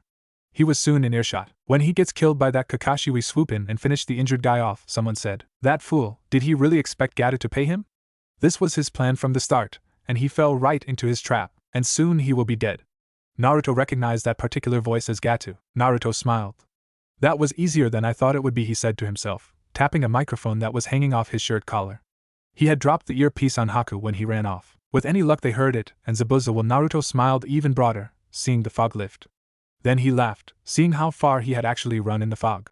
His team was only about 10 meters away from him. Gata looked smug and confident as he called out, well, you're not dead yet? But you must be injured quite a bit because the fog lifted. No matter, you will die here. Gata held up a cane, causing his lackeys to charge. Zabuza turned back for a second and Sasuke threw him a few kunai. He put one in his mouth, and had one in each hand. He charged, but unlike last time, he was only slightly injured. He hadn't yet lost the nerves in his arms, but they were both still badly injured, giving him limited ability with them. His arms hung loosely as he spun, kicked, and head-butted through all of the lackeys in his way to Gatu. He eventually got to Gatu and once again hit him over the edge of the bridge. However, this time, Zabuza did not fall over. This time he walked over to Haku, who was still tied up. Naruto went back to his team and was watching intently. Haku, Zabuza started. Haku looked up attentively. Yes? He asked. I want you to live your life the way you want to. Haku was taken aback at these words. But my life is yours. My only purpose is to serve you, Haku said, surprised. Then serve me by living the way that you want. Follow your own dream. Live your own life, Zabuza said, not looking at the boy the whole time. Booty Haku looked confused. Don't be a tool to anyone anymore, I shall do the same. Zabuza then looked the boy in the eye. Goodbye. You shall be happier this way. I will visit, I promise, Zabuza said before disappearing in a swirl of mist. It seemed that only Naruto caught the last part, and smiled softly. So what will you do now? Naruto asked. And tell you that some of Gata's men are still alive and coming this way? Haku asked confused. Well, that's a start of thinking on your own. Naruto said before he realized what exactly Haku said. You killed our meal ticket! Someone yelled from behind. Ah shit, Naruto mumbled. Sasuke saw an arrow fly over to the lackeys and looked to where it had been shot from. Inari was standing there with the whole village behind him. Kakashi had used a cloning jutsu and there were now 20 of him. Everyone watched as the lackeys seemed to get cold feet as they ran the other way, yelling "Ack! We're outnumbered." Sakura cut Haku's ropes and he was now standing facing Naruto. If you'd like you can come back to Konoha with us? Kakashi said. Haku nodded. Yes, I would like that. Naruto smiled. Sorry about tying you up. But it's okay, we can be friends now. Idiot mode commence. The fox said as if he were piloting a fighter ship. Friends? Yes, and I am also sorry for making you and your precious person, he started, but was cut off by two extremely loud shouts of that never leaves the ice dome. Haku blinked. But yeah, apology accepted, Naruto said. Inari by this time had led the villagers over to where they were standing. You did it, Naruto. Inari yelled happily. And you as well, Naruto smiled. Team 7 plus Haku were escorted by the village back to the bridge to see them off. They all waved their goodbyes. Inari cried out his happy tears as he made Naruto promise he would come back to visit. Team 7 went happily home on the newly named Great Naruto Bridge. Later that day, Team 7 plus Haku were still traveling, but they seemed to be taking less time to get back than they took to get there. It was also quiet, maybe too quiet, well, unless you count the occasional giggle coming from Haku and Kakashi, and the occasional swearing coming from Naruto, and the occasional death threats coming from Sasuke, and the sounds of a daydreaming preteen girl. Okay, so maybe it wasn't all that quiet. Soon they had gotten back to Konoha, snapping everyone out of the little worlds they were in, and bringing them back to reality. Once back inside, Kakashi spoke up. Naruto, Haku, could you two come with me to the Hokage? And Sasuke, Sakura? The two looked up. You're dismissed, he said lazily before ushering Haku and Naruto off to the Hokage tower. They had only been walking for a few minutes when Haku began noticing the glares of the villagers. He shuddered slightly as lost memories from the past came up. Naruto noticed this and said solemnly, Don't worry, they're throwing the glares at me, not you. Haku looked over at the blonde boy. Why would they hate you like this? Haku asked. Perhaps he is like me? Haku thought to himself. Something from my past that I had no control over, Naruto replied. Haku nodded in understanding. Kakashi smiled knowingly. Those two would get along just fine. Soon they arrived at the Hokage tower, where Kakashi went in to talk to the third first. Then Naruto went in to talk to the Hokage, repeating the same story he had told Kakashi earlier. He even managed to get his eyes to water just enough to the point where it looked realistic. The fox was giving him a fake Grammy award for his wonderful performance. So you fell asleep meditating, was brought to the Kyuubi's prison, and became friends with him, the Hokage repeated for the 5th time. Naruto nodded and sniffed. I was just really scared about telling anyone. I didn't want to drive anyone else away, Naruto said. And the winner of the Best Leading Actor award is Uzumaki Naruto. The fox said I couldn't have done it without years of practice. Thank you. Naruto thought back to the Kyuubi. Okay, thank you Kakashi and Naruto. Now, who is the person who would like to come into the village? Naruto was then ushered out of the Hokage's office and told to tell Haku to come in, and then he was to wait in the waiting room.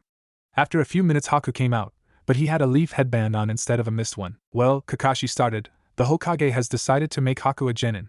You are going to be the one showing him around, Kakashi said happily. Naruto nodded. Where will he live? Naruto said after a moment of thought. Kakashi's smile seemed to widen under the mask. Well, as luck would have it, I really don't like his tone, Naruto thought. There is an apartment room open, in the building where you currently reside. His visible eye starting to take on that familiar U-shape. Naruto blinked. Since when? Right beside you. He looked as if he would burst out with laughter at any moment from the expression on Naruto's face. Naruto almost face faulted. That's it. I thought I was going to be tethered to him, or something. I hate when he does that. Outside he just nodded with a big smile, his eye twitching slightly. Haku walked over to him and smiled as well. I shall try to do my best as a Konoha shinobi and as a friend. Naruto was told by Kakashi to take Haku out to get some things he would need for his new apartment. The Hokage was nice enough to give Haku some money. The first thing Haku had bought was a bed. Which leads us to the lesson for the day. No matter how much of a powerful shinobi you are, it still takes more than 2 people to get a damn bed into a door. Carrying it to the apartment was no problem. Either was getting the thing into the building through the double doors, and getting a 300-pound bed up the stairs. Oh no, but the door to Haku's apartment was smaller. Much smaller. God damn it! Get it in there! Naruto shouted, getting more frustrated by the minute. I can't push any harder without breaking it. Haku yelled, also getting angry at the inanimate object. I think it's almost through. Try a different angle. Naruto yelled. NRG, GRA, GK, now what? Naruto asked. Perhaps you could explain what you two were doing up here. Sakura said, twitching as she walked up, Hinata beside her. Do you know how that sounded? Hinata said, louder than usual. Well, at least for her. Sakura looked over at the girl who was red-faced. Noticing all eyes on her, she deepened in color. Sorry, she stuttered softer. Everyone face faulted. Hey Hinata! Sakura! What are you doing here? Naruto asked, peeking out of the doorway. Well, I asked Kakashi where Haku went so I could help him get better settled in. He told me that this is where he was going to live. Here, Sakura said, handing Haku a plate of cookies. Thank you, he said, standing to take them. Heh, so, anyway Haku, where's the bedroom? Naruto asked, remembering the bed. 3 doors down the hall and to the left, Haku said miserably. We'll help you, Sakura said happily. I'll help too, Hinata stuttered, blushing. Okay, this is the last door, Naruto said tiredly. Hey, Hinata? Naruto asked. Why yes? Hinata replied. After we're done here, how about I cook us dinner? Naruto asked, making Hinata's face light up. Why yes, I'd like that, I mean, if it's not too much tea trouble, she replied, pushing her fingers together. Ah, he's sweet when he's not being annoying and bothering me, Sakura thought as she began to push. Naruto went on the other side and began to pull. There was a pop outside the apartment, though no one heard it. A certain silver-haired jounin had poofed in for a visit. Hold it, Sakura.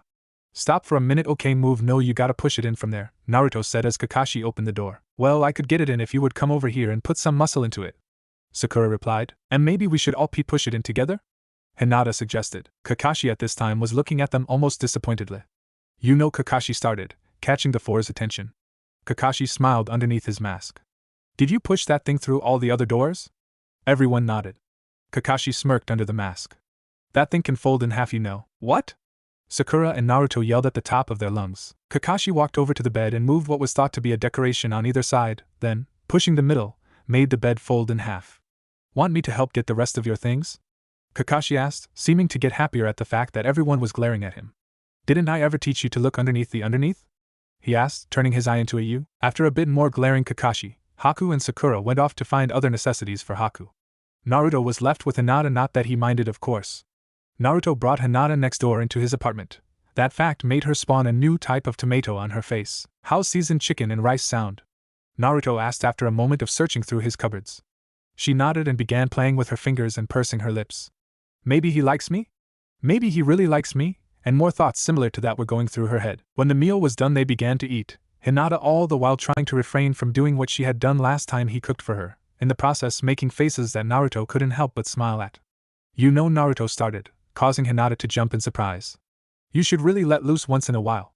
Dig in, Naruto said as he began to shovel food in his mouth like he hadn't eaten in a week. Hinata blinked. All or nothing, she thought as she brought the plate up to her mouth and began eating as fast as Naruto. Wow. I've always wanted to do that, Hinata thought as she brought the plate down. She looked over at Naruto, who was grinning. This as always caused Hinata to blush. Now that's the girl I love, Naruto said happily.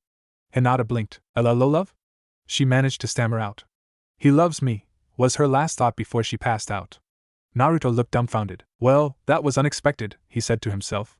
Oh well, at least she ate first. Naruto then went on to clean the plates. When he was done, he looked out the window and realized how late it was. He smiled softly as he picked up the unconscious Hinata and placed her gently on the couch. He went and got a blanket for her and covered her up. He then went and found a piece of paper and wrote her a note, telling her that if she woke up and went to leave, she could wake him up if she wanted. Kyubi, if she wakes up, can you? Don't worry, thanks. Naruto yawned and went to get changed and then climbed into bed. Naruto awoke with a yawn the next morning after a nice long good night's sleep. He moved sluggishly towards his closet, but soon jolted completely awake. Hinata! He realized out loud. He quickly got dressed and replaced the genjutsu before running out to where he placed Hinata the night before. That looks very uncomfortable, the fox said. Hinata must have fainted again in the night, I guess. Hinata had her legs on the floor but her back on the cushions and head at a 90-degree angle propped up on the back. Naruto noticed the note in her hand and sighed. Probably fainted after realizing where she was, Naruto thought, and let out a small chuckle. Naruto calmly picked her up and placed her back on the couch in a more comfortable position, before going to the kitchen to make something for breakfast. He smiled as he realized how he could wake Hinata up. About an hour later, Naruto was waving a pan of freshly baked cinnamon rolls under Hinata's nose. Within seconds, Hinata was up and looked as though she would start drooling any second. She then realized she was still in Naruto's apartment and began to blush. Here's breakfast, Naruto said cheerily. TTH, thank you, she stammered. Stay calm, remember what happened yesterday, he said. He loved at that thought. She blushed more, averting her eyes from Naruto's. The more outgoing me, the true me? By this time, Naruto had opened Hinata's hand to place a cinnamon bun on her palm. Hinata realized this and began to eat. You don't need to be embarrassed around me. I mean, come on. Hinata looked up at his grinning face. Hinata smiled a little. She couldn't resist poking fun at him. Course, this is coming from the guy who picks his nose in public. She trailed off, turning a darker red, realizing he had heard her say it. Naruto just laughed. Exactly. She smiled at knowing he wasn't insulted. You just need more confidence. How about we train together today? Naruto asked, offering Hinata another cinnamon roll. Am I to like that? She stammered. Well, little outbursts of confidence is better than no confidence, right? The QB said, snickering a little. Hehe, nose picker. Shouldn't be talking, but Licker the fox twitched. Oh, one time. Besides, I already told you I was cleaning myself. QB growled. Sure you were. After they were done eating, Naruto went to the kitchen to clean up, leaving Hinata to wander the apartment aimlessly. After about 5 minutes she found something she thought interesting. Naruto's calendar. Looking it over, her eyes soon went wide. She only had enough time to move away just as Naruto came out. Ready? He asked. She nodded and followed him out the door and down the stairs. What about your sensei? Won't he be wondering where you are? Hinata asked as they began to leave the property. Nah, he'll probably end up 3 hours late as usual. What about yours? We had a day off today, she replied. Okay then, so how about we jog a bit? Naruto said. Okay. And so they began to run around the border of Konoha. However, little did they know that they would soon meet something so terrorizing, so terrifying, something so grotesque, so annoying, so disturbing near the West Konoha gates. Lee, Guy-sensei! Lee, Guy-sensei! A teary, sweaty, muddy hug followed. Naruto watched as the two clones embraced each other. Naruto turned to Hinata. Eye twitching, just don't make eye contact, and I think we'll be fine, Naruto said, voice noticeably shaking. Hinata giggled. Oh. Sensei, look! Naruto swore under his breath. Ah yes, Lee. I see some youthful faces. At that the two came over. Maybe we should run? The kitsune suggested. We are running already. Well then, run faster, he yelled. Naruto grabbed Hinata's hand and sped up. No use. Hi, Hinata said, stopping as the two beasts of Konoha ran in front of them. Are you both training to strengthen your flames of youth? Guy asked, giving a bright blinding flash of glittering teeth. If so, then let me join you, Lee said very enthusiastically, giving his nice guy pose. Sure we can be youthful together? Naruto asked, unsure. Yes, Lee helped guide them to be the most youthful they can be. Guy said. I thank you for this opportunity. Who are you? Lee asked after a moment's thought. Naruto, H. Hinata. Good. Now we must indulge in a youthful embrace, Guy said, giving his flashy smile again. Can't right now, seeing as we're running and all, Naruto said, grinning nervously. Oh.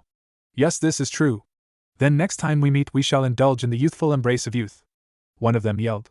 Sure, so you coming? Naruto said, just wanting to leave the two beasts alone. Lee was a great guy and everything, but whenever he was with Guy it was just too creepy for his liking. Then an idea struck him. I should introduce Lee to Sakura. Naruto turned to Hinata. How good are you with makeovers? Naruto whispered to Hinata, who blinked. Not very. After Lee, Hinata and Naruto had run around the village twice. Naruto had brought Lee to see Sakura. From a distance, of course. The three were soon spying on the pink-haired Genin from up in a tree, watching her as she was waiting for Kakashi. She is beautiful. I will make her my blossom of youth, Lee quietly shouted. So do you want to maybe take her on a date? Naruto asked, smiling. Lee nodded vigorously. Then first we need to give you a bit of a makeover, Naruto said. But what would there be that she wouldn't like? My flame of youth burns so brightly and… Naruto cut him off.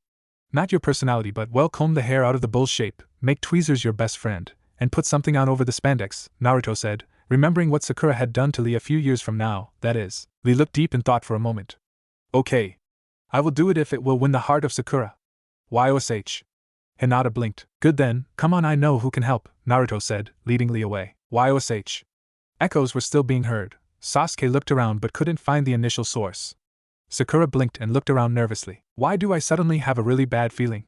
She asked herself before continuing to pace. Naruto had brought Lee to Team 10 where Ino, Shikamaru and Choji were training.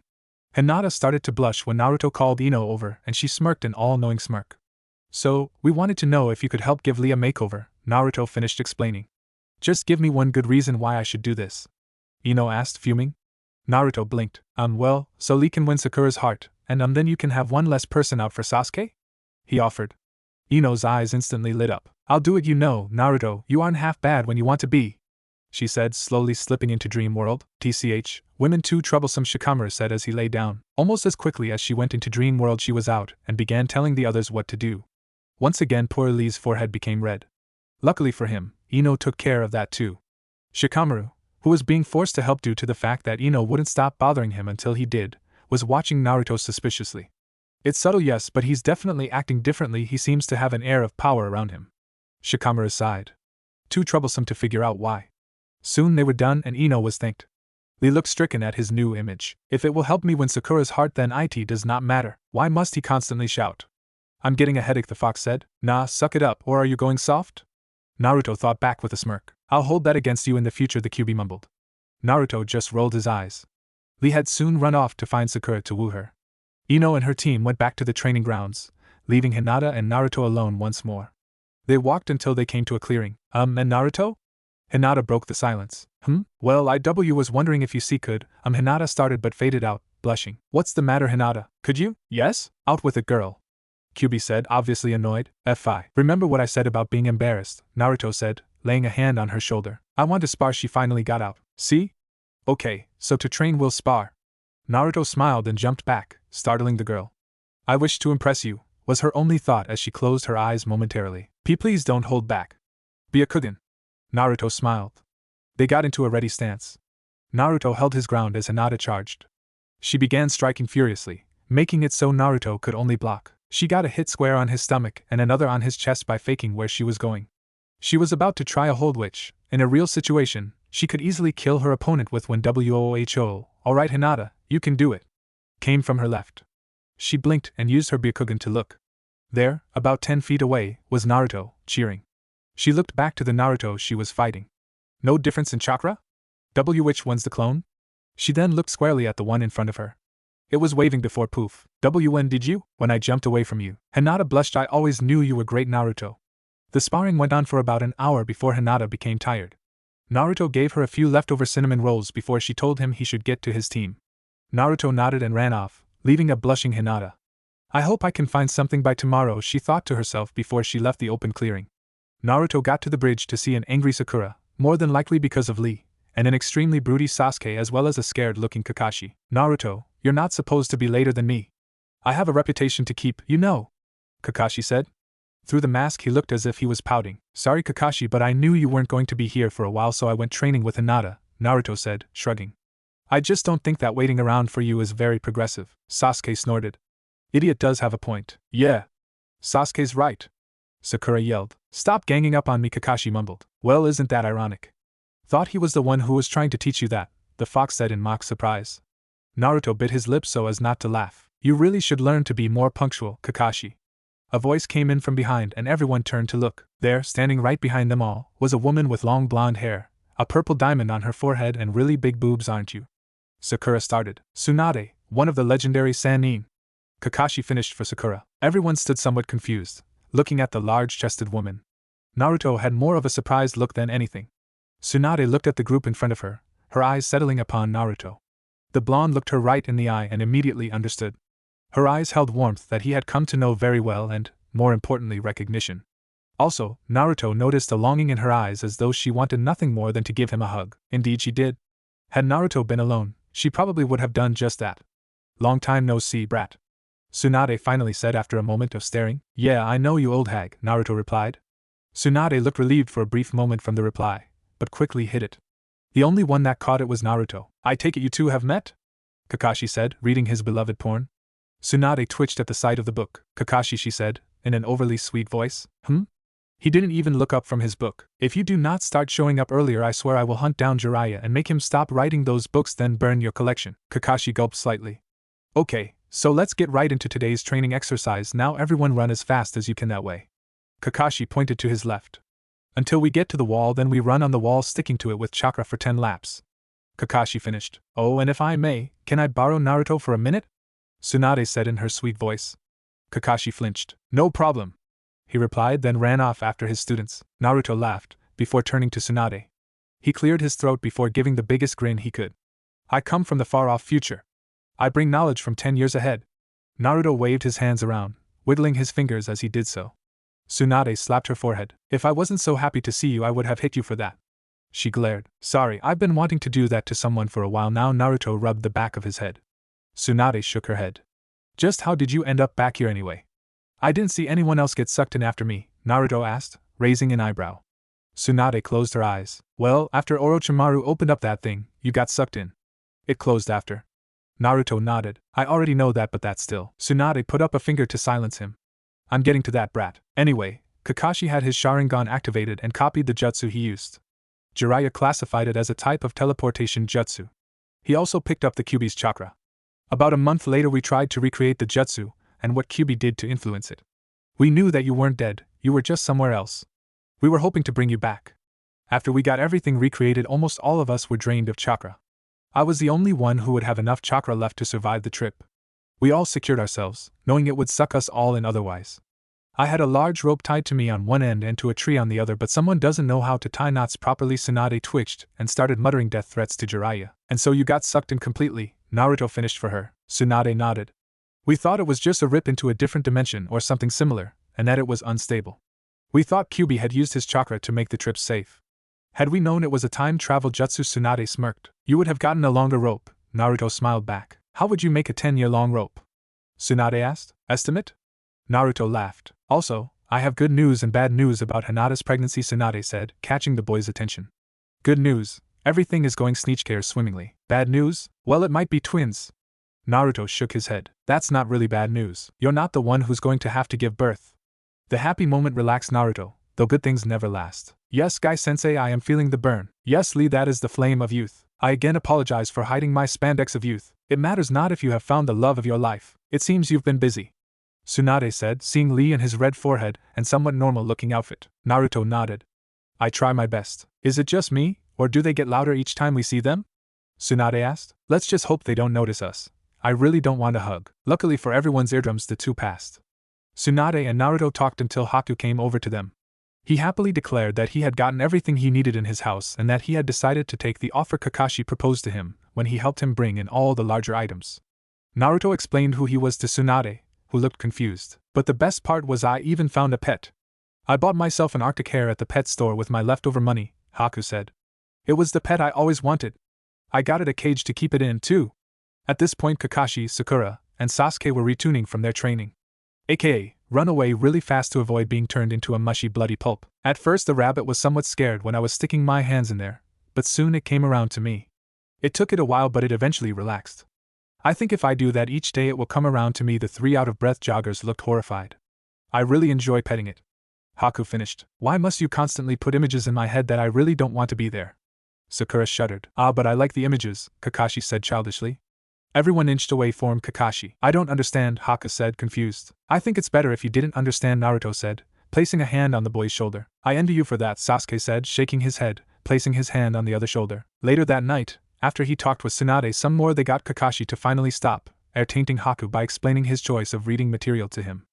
Haku luckily was not used to hearing about this sort of thing, and had obviously never been taught it either. Eventually it was just Tsunade and Naruto outside the apartment complex. Everyone else had gone with Haku. I know, but tomorrow if anyone needs me you know where I'll be, Naruto said to Tsunade. Well, okay, good night, Tsunade said, giving up. She kissed his forehead. When he went to wipe his head on his sleeve she gave him a hug that only a motherly figure could give. Stay safe, she whispered before walking off. Naruto figured he would go home and grab the recipe that Haku had asked for before going over. Naruto sighed. Tomorrow's going to be a long day, he said aloud as he entered his apartment. He soon located the item he was looking for. He was about to leave when he noticed something that wasn't there before, a hole in his kitchen wall. He got down on his hands and knees to examine the hole. It was dark on the other side. I think I'll be able to fit, Naruto thought as he began to push through the hole. Probably another rat hole. Once through, he realized he was in an area where he could stand. A small light was coming through a crack on the side. A door? Naruto raised a hand to push open the door and Gah! A loud gasp came from Naruto's left. He turned to look and there was Haku holding a piece of wood. Sheesh, you don't have to yell, Naruto said, poking a finger into his ear. Well, I'm just not used to people coming out of the closet, Haku retorted. Heh, sorry, but I saw a hole in my kitchen wall, and I thought it was a rat, Naruto said sheepishly. Nope, no rats, Snowflake did it, Haku replied. The rabbit? Yeah, okay. Oh, here, I got the recipe for you. Why did you want it, anyway? Naruto asked, handing him the card. Well, I wanted to try the chicken. Haku sounded slightly unsure of himself. Sakura at this moment walked in carrying a box. So Hiya Naruto, what are you doing here so soon? She sounded panicked and tried to hide her box behind her back. Naruto pretended he didn't notice. I was about to patch up that hole for you, Haku interrupted, trying to distract him while Sakura slipped away. Haku then put the piece of wood over the hole and finally put a laundry hamper in front of it to keep his rabbit from causing any more damage in the area. Haku, are you going to the festival tomorrow? Naruto asked, changing the subject and trying to sound cheery. I don't know yet, he replied. I'm not going, Naruto said, but I'll tell you where to find me if you need me. I never really liked the festival. Too loud. Anyway, I will be atop the tallest tree closest to the fourth Hokage's head on the monument. Okay, Haku nodded, looking slightly confused. I have a feeling I know what my teammates are up to, Naruto thought. Aloud, he asked, do you need my help with anything else? No, it is all right. I have enough help, but maybe you should go through the front door to go back home now. Haku hollered out the door. Naruto took the hint and got up to leave. Yep, just as I thought, a conspiracy. Naruto chuckled to himself. Haku may be good at hiding, but he needs more work on covering up for things like this. On his way out, Naruto saw Hinata and Lee also in Haku's house, not to his surprise. When did you two get here? Naruto asked innocently, raising an eyebrow. Why, when you were getting the youthful recipe, of course. Lee shouted. The youthful Genin was still wearing the outfit from earlier, a light green collared shirt with dark green track pants, much to the relief of all spandex-fearing folk. Sakura hit him. Quiet down. There are probably people trying to sleep, she shouted, ignoring her own advice. You going to leave or what, dope? Sasuke asked exasperatedly from the wall he was leaning against, while Lee started to yell before Sakura cleared her throat. Yosh! That is very unyouthful, but that is what makes you a worthy rival. Lee exclaimed in a slightly softer tone, fire in his eyes. Don't worry, and Naruto, you can get home, man. Take a rest, Hinata said. Naruto sighed in defeat, went home, and went to bed, shaking his head at the obviousness of his friend's behavior. The next morning Naruto awoke to the sound of the parade celebrating the death of the Kyuubi. He sighed. Some things just didn't go as planned. Damn, I was dreading this. Because I got to the wave mission about a week early, we got back a week early, and I didn't miss this. He stared out his window at his destination. Although in the past he would have sat atop the fourth Hokage's head, now he preferred to sit overlooking the mountain. He plotted out the easiest way to get there and, once dressed, followed his usual route, jumping from roof to roof and avoiding all the people. He quickly reached the tree and was in his spot in no time. He summoned out Kyuubi so he could at least have someone to talk to. The leaves and branches on the top of the tree made good camouflage, and he was guaranteed a good amount of privacy, since the only clear opening through the greenery was down from the mountain. Naruto idly shuffled the cards he had brought. Your pick, he said to the fox. Go fish? Kyuubi replied while sharpening his claws on one of the nearby branches. As long as you don't cheat this time. Sure, take away all my fun. I still don't really understand why he didn't tell any of us, Sakura said as she walked out of a shop carrying a bag. She had recruited assistants in the forms of Shikamaru and Choji. While the latter went along cheerfully enough, the former slouched along, wishing he was cloud watching. Maybe he just doesn't want to make a big deal out of it. Hinata asked, playing with something in her bag. Makes sense to me. All of this is too troublesome, Shikamaru said, looking up at a cloud slowly moving past. What? Are you kidding me? It's an excuse to eat ice cream and cakes, Chuji said between mouthfuls of chips. He would never understand why anyone would give up a chance at free food. So anyway, Sakura said pointedly, glaring at the boys behind her, making the two gulp. Once we get the last of this up, Hinata, you and Haku get Naruto and bring him back to Haku's apartment, and that's when we'll get him. Hinata nodded and they continued on. Hey, yeah. That looks really good, Sakura said, turning to examine what Hinata was doing. Put that up a little higher so it's flush with the doorframe, she said to Haku. Sasuke. That's so perfect. She cooed, causing him to sweat drop. I'm just putting cups on the table, he thought somewhat disbelievingly. I put the cake in the fridge, Irika yelled out. All right, Sakura called back. She was supervising everything, a general in charge of her worker minions, making sure everything was perfect. Sakura then turned to Shikamaru, the only one of her worker minions not actually working. I don't exactly know why you're here, but you could help, she scolded. I'm here because our team had the day off and I do not want to spend it with Ino, he replied, opening an eye. Sakura sighed at the laziness, but was determined to conscript him. You could blow these up. She handed him some multicolored balloons. Shikamaru sighed deeply and began blowing them up slowly. Once he tied the balloon, slowly, he looked up to Sakura, who was still hovering over him. Why are you getting so crazy over this? I thought you hated him, Shikamaru said with a yawn. Well, yeah, I do, but still I love parties and this is as good an excuse as any to have one. That and the party was actually Hinata's idea. Sakura then went off over to the table to tell Sasuke what a good job he was doing. Within a few hours, everything was set up and Haku and Hinata went to find Naruto. So you know where he is, right? Hinata asked, looking around the dimly lit patch of forest they were in. Yes. We just need to find that actually, Haku said, pointing to the tree Naruto told him of earlier. Wow, it's so beautiful. Is that him there? Hinata asked, gazing at the large tree and peering through the leaves. It very well might be, or just a shadow of the leaves, Haku replied. Got any twos? Nope. Any jacks? Damn, Naruto said, handing them over. Hell, by the way, there are a couple of your friends at the bottom of this tree. Damn. Well, I'll leave you to it then. Please stop with the tree jokes, Naruto asked, exasperated. Why? Am I barking up the wrong one? Should I go out on a limb and say yes? I really hate you at the moment. Why, am I getting into a shady area? I really hate you. Quit being such a sap. Quit it. You should see a psychiatrist and get to the root of your anger problem. Fine then, do whatever you want, but I'm going to leave now. And here I thought I was starting to grow on you, Naruto growled as he jumped down from his spot. Hinata looked up in time to see Naruto jumping down right in front of her. I guess it was him, Haku said. Hinata looked as if she'd just been shocked. A bit of red crept out from her cheeks. So what is it you guys are here for? Naruto asked, smiling as much as possible. We would all like you to. Hinata trailed off. Come back to help me air. Naruto blinked and looked up. The sun was setting in the distance, and he guessed it was about 4 o'clock. While he was distracted, Hinata and Haku had a quick consultation. Maybe we should have thought over a P-plan before we came, Hinata whispered. Choose paint colors? Haku finished in a hurry. Choose paint colors? Naruto asked, raising an eyebrow. Haku and Hinata nodded somewhat nervously. Okum, sure, how about a light blue? Naruto asked, a hand on his chin. Perhaps a nice red? Haku replied, keeping the conversation going. Well, for a kitchen, how about green? Hinata said, looking down to the sidewalk. Yeah, then it'll look nice with the bathroom. Naruto nodded. Well, we can decide which exactly when we get in there, right? There was a pause, while the three stood outside the door of Haku's apartment. Naruto stifled a grin as he heard various rustlings and murmurings coming from behind the door. Haku? He finally asked. Yes? It would be easier to get in once you unlock the door. Oh, sorry. Haku retrieved a key from his pocket. I will open my door now, he said, a little louder than necessary. As Haku fiddled with his door, the rustlings from behind it abruptly stopped, then a few crashes were heard, then finally an expectant silence. A small click was heard when the key had unlocked the lock. Haku opened the door to darkness and stepped inside, followed by Naruto and Hinata. Suddenly, and completely by surprise really, a light came on and everything came to life, accompanied by various shouts. Surprise! Happy birthday!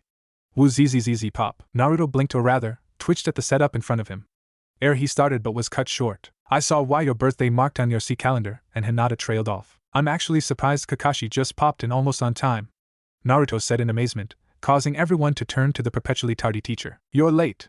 Sakura screamed. I made it just as you all shouted surprise, Kakashi said, smiling under the mask. You were supposed to be here to help set up, then to help surprise him, Sakura said angrily. But he was almost in time, Sasuke said in amazement, staring at a dot on the ceiling. Yes, see now, wasn't that surprising? Kakashi asked, eye crinkling. I give up, Sakura said and sat down next to a sleeping Shikamaru. Choji was starting to get into the chip bowl and had at least one of every snack on the table on his plate. Someone had stuck a party favor in Shikamaru's mouth, so when he exhaled it would unravel, stick out straight and make a noise. Amazingly, he managed to continue sleeping even through the noise. Sasuke was grumbling in a corner wearing a pointed hat that no doubt Sakura had made him put on. Kakashi had taken to helping hold up the wall, a very necessary task, while reading his beloved book. Lee was trying to help Sakura get up from where she had collapsed next to Shikamaru. Hinata was by Naruto's side, twiddling her fingers around a wrapped-up box with a bow. Haku had gone to the kitchen with Iruka to get the cake. Hinata finally gathered up enough courage and handed the box to Naruto, blushing more than ever. You shouldn't have, Hinata, he said, looking down at the little box. The party was enough. Naruto unwrapped the little box to find a first aid kit with ointments and other things that would definitely come in handy. I know how hard you train yourself, and I know how beat up you get, so I thought that this would help you out, Hinata stammered, looking down at her feet. Thank you, Naruto said with a soft smile.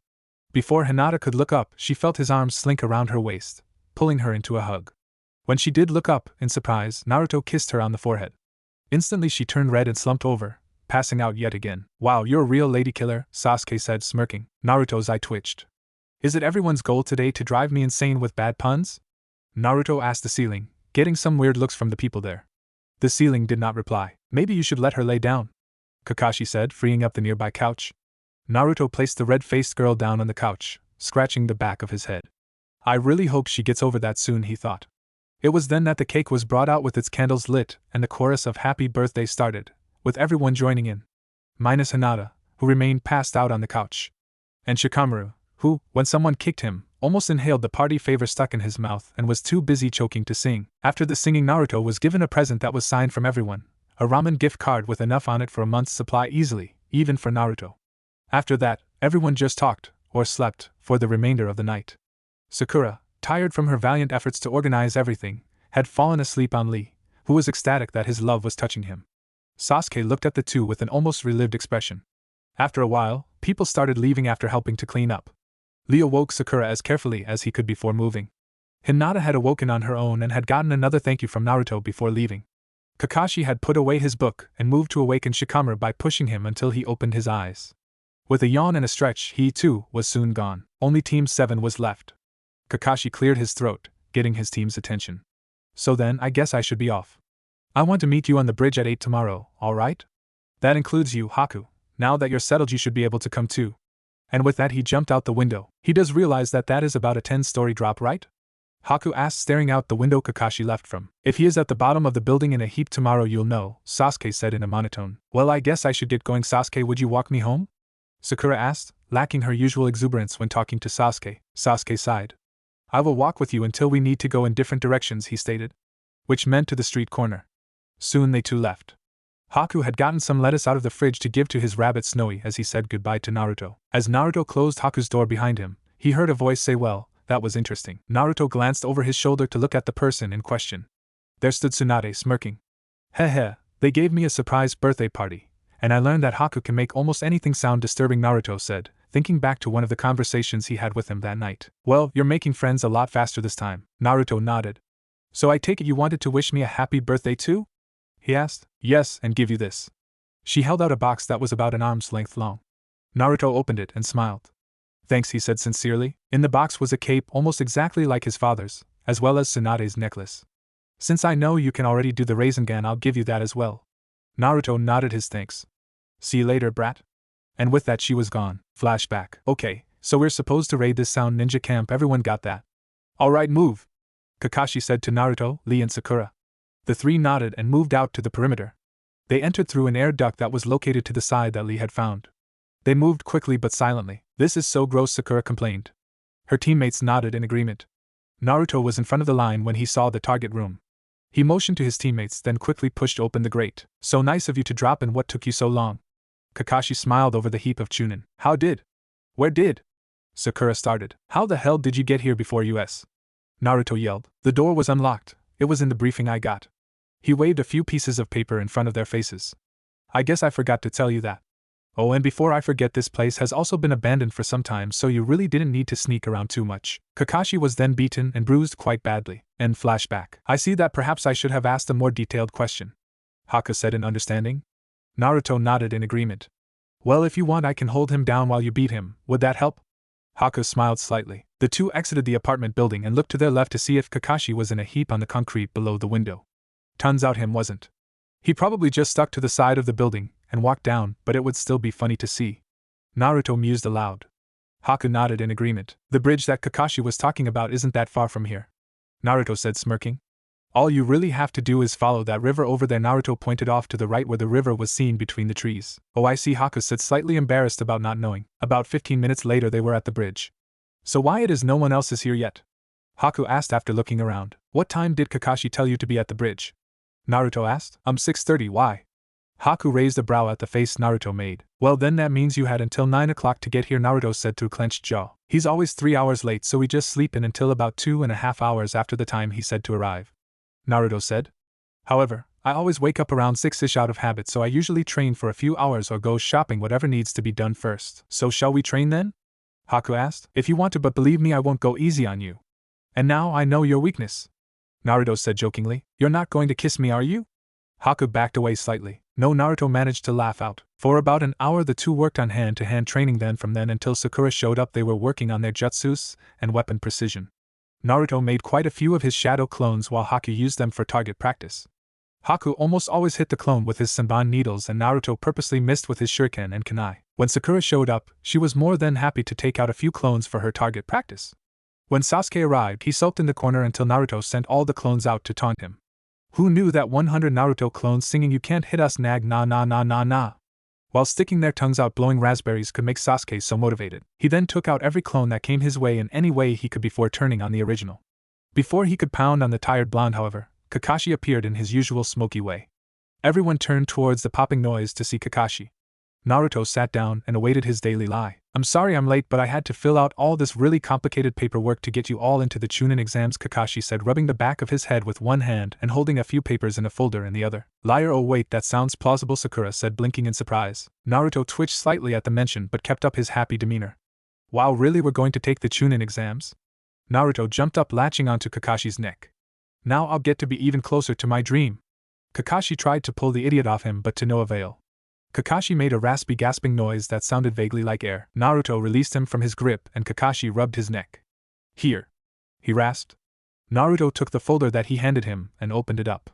He quickly read through it quickly before passing it on. They start in a few days, so I think it would be best to rest up and recuperate your energy, Kakashi said, his only visible eye crinkling, which meant he was smiling. Kakashi then spent about an hour explaining the process of the Chunin exams and why they are held. Then he left the team to go rest, but of course no one moved. Instead they sat there until Naruto got up enough energy to make more clones for everyone to have more target practice. It was a little past midday when they decided to go their separate ways. Well, sort of. Sasuke tried to leave alone, but Sakura followed after and Haku followed Naruto. Having nothing better to do, Naruto and Haku decided to get some ramen. On their way there, however, they were interrupted by a masked ninja. Naruto stared at him blankly for a minuet before making a fist and smacking it into his other hand. "Oh right," he said aloud, finally remembering who he was. Well, what have we here? Two little lost boys?" said the random ninja. No, we were just going over there to get something to eat," Haku said, raising a brow. "Oh well, I thought you two pipsqueaks were coming over to me and here I thought you wanted to play," the random guy said. "Nope, we're just hungry," Haku said happily. "You do realize I'm trying to start a fight, right?" The guy's sweat dropped. Naruto was snickering inwardly. It was too amusing to watch this. "Very well then," Haku turned, needles drawn. The guy made a clone and went for both Haku and Naruto at once. Haku quickly dodged and retaliated with a pinpoint shot that would have killed him. The clone poofed away. Naruto quickly punched the guy in the face but ended up with a log. "Humph. I guess you were stronger than I had anticipated," a voice came from seemingly all around them. There was a small rustle, then silence. "So how about that ramen then?" "Yeah, let's go." "So how did they do?"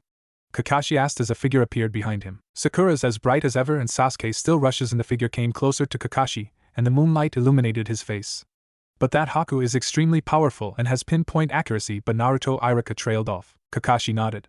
"He does seem like he fits a different description than what was in the academy reports." Iruka nodded as well. "I mainly wanted to test his temper. Normally Naruto has such a short fuse and is a bit of a hothead, but when I was trying to get him to attack he waited. I have never known Naruto to be one to analyze his opponent before going into battle, and he had a different look in his eyes when he fought from before." Iruka was now standing right beside Kakashi. "Maybe he has matured more than I give him credit for," Iruka said before jumping away. "Perhaps, or maybe it's something more?" Kakashi said aloud before he too jumped away. The next few days went by quickly for everyone. Sasuke trained his eyes to use the Sharingan, Sakura continued her chakra control, and Haku and Naruto spared, often taking out at least half of Konoha's population of trees. When Naruto was alone though, he trained with Kyuubi with just one thought pouring through him: I won't let it happen. Soon the day approached and everyone was in a hurry. Team 7 with their new member had agreed to meet up at the bridge before going to the place where the first half of the exams were being held. The 4 of them were walking up to the building when they were stopped by a man wearing black and had a mummy on his back. "Hey, watch it!" he yelled. The girl beside him turned to glare at him. "Don't start, Kankuro. Gaara will be back any second now, and remember what he said?" she said. "But one of these little punks brushed into me." Naruto's eye twitched. "It wasn't even us, it was that guy with the glasses, Kabuto." Naruto bit his lip to stop from screaming at the memories that he had just brought back. A low growl-like noise was heard from behind Kankuro. Everyone turned to see a boy with a gigantic gourd on his back. "Come on, don't bother picking fights or else I will have no choice but to let the vultures pick at your dead carcass," he said. "We didn't mean it, right?" Kankuro said, elbowing Sasuke. "Who are you?" Sasuke said sharply. "I am Gaara of the desert," replied Gaara, focusing on Naruto, who was still biting his lip. Gaara's mouth twitched in a way that could be described as a smile. "Your name?" Gaara demanded. Naruto blinked and replied in monotone, "Naruto Uzumaki." "Well then, Naruto Uzumaki, I'll be looking forward to seeing you in the fights later on." And with that they left. "Naruto, calm yourself. Just remember that those things are the things that we want to change." "But did you honestly not notice the demon chakra leaking off you?" "Sorry and no. Just remember I have put more of my chakra into your system recently, so it may go off with your emotions, although only a little leaked out, and most would mistake that for your human chakra." Gaara's Shikaku would sense it as demonic, Kyuubi said simply. "It's been so long since Gaara has been like that, I guess I forgot about him being a sadistic bastard." Naruto sighed but kept walking. "Oh, don't be so glum," the Kyuubi snickered. "I'm sure you will be able to branch out to him so your friendship can blossom in no time at all. I swear if you don't stop I will inflict excruciating pain upon you. Remember, don't let your anger get into full bloom." The fox smiled, knowing full out that he was annoying the hell out of Naruto. "I give up." Naruto shook his head as they kept on walking. They carried on their way until they came to a door which there were a number of people outside. Naruto stood but didn't really pay much attention to what was going on. He was lost to his painful memories. "I have to stop that from happening. If I don't know what I'll do," Naruto thought to himself. "You are coming?" Sasuke asked, raising an eyebrow. "You?" Naruto looked around and noticed all the people that were at the door were dispersing. Oh, yeah, he replied in a low tone and kept moving. Sakura stopped him with a hand on his shoulder. What's with you? I'm surprised that you aren't screaming at the top of your lungs by now. No, nothing's wrong. I'm fine. Naruto said, still in his thought. Ever since we entered the building you've been acting really weird. Sakura said. He seems stressed, Hokage said with a bit of concern. Don't worry, I'm sure he's just worried that I'm going to beat him to being a Chunin. Sasuke said with a smirk. Naruto hummed as he kept walking. Yep, something's bothering him. Sasuke said, shrugging. They soon walked into a large room with a few pillars. They didn't think much of it until YOSH. That got Naruto's attention. He looked up and was quickly discouraged. Lee had his spandex back on. Although you couldn't really blame him, better to ruin the clothes that everyone cringes at rather than the clothes that look somewhat normal. I come to challenge you, Sasuke. I shall prove to you that I can surpass any born genius with perseverance. Lee screamed his challenge. I would rather not, Sasuke said simply. But I challenged you. Lee furrowed his brow. Yes, and we can fight later, but if you notice the time, we really should be going. Sasuke said, motioning to a clock on the wall. Our time will soon perspire if we do not hurry. We won't be able to take the test at all. On second thought, fight away. Naruto said, finishing in a happy tone. That got him some strange looks from everyone in the room. I thought you said becoming a Chunin would only put you one step closer to becoming the Hokage, Sakura said, suddenly worried. And I don't think I've ever seen you that happy about missing out on something like that. Sasuke finished Sakura's thoughts. Haku nodded in agreement. Damn, now they know for sure something's up. I was hoping that if we couldn't take the exam at all, I wouldn't have to worry about all the stuff that started there. Naruto thought, well, I was trying to use reverse psychology? Naruto said, smiling nervously. Then walked away. He is right. We shall prove who is the better fighter another day. And with that last burst of enthusiasm, Lee ran after Naruto. What scares me most is Naruto used all his words in a proper way, Sakura said, beginning to follow Naruto and Lee. Hell, I didn't even know he had that big of a vocabulary. Sasuke said. They made it to the exam room with a few minutes to spare. Once inside, they met up with the other Genin who were taking the exam. The 9 Genin were all chatting until a man brought their attention. He was thrown across the room by a sound ninja and landed right in front of the group. You okay, buddy? Kiba asked. Yeah, I'm fine. The man said. He had large round glasses and silvery white hair. Naruto once again bit his lip. Hinata looked up over to him, but quickly looked away as he turned to her. Naruto managed to tune in just as Kabuto was talking about his cards. Indeed, anyone you want I can get their info on. He smiled. Alright, I'll try. Gaara of the Desert, Rock Lee and... He whispered the last name. Well, it's no fun if you know their names. Alright, here. He held up 3 cards.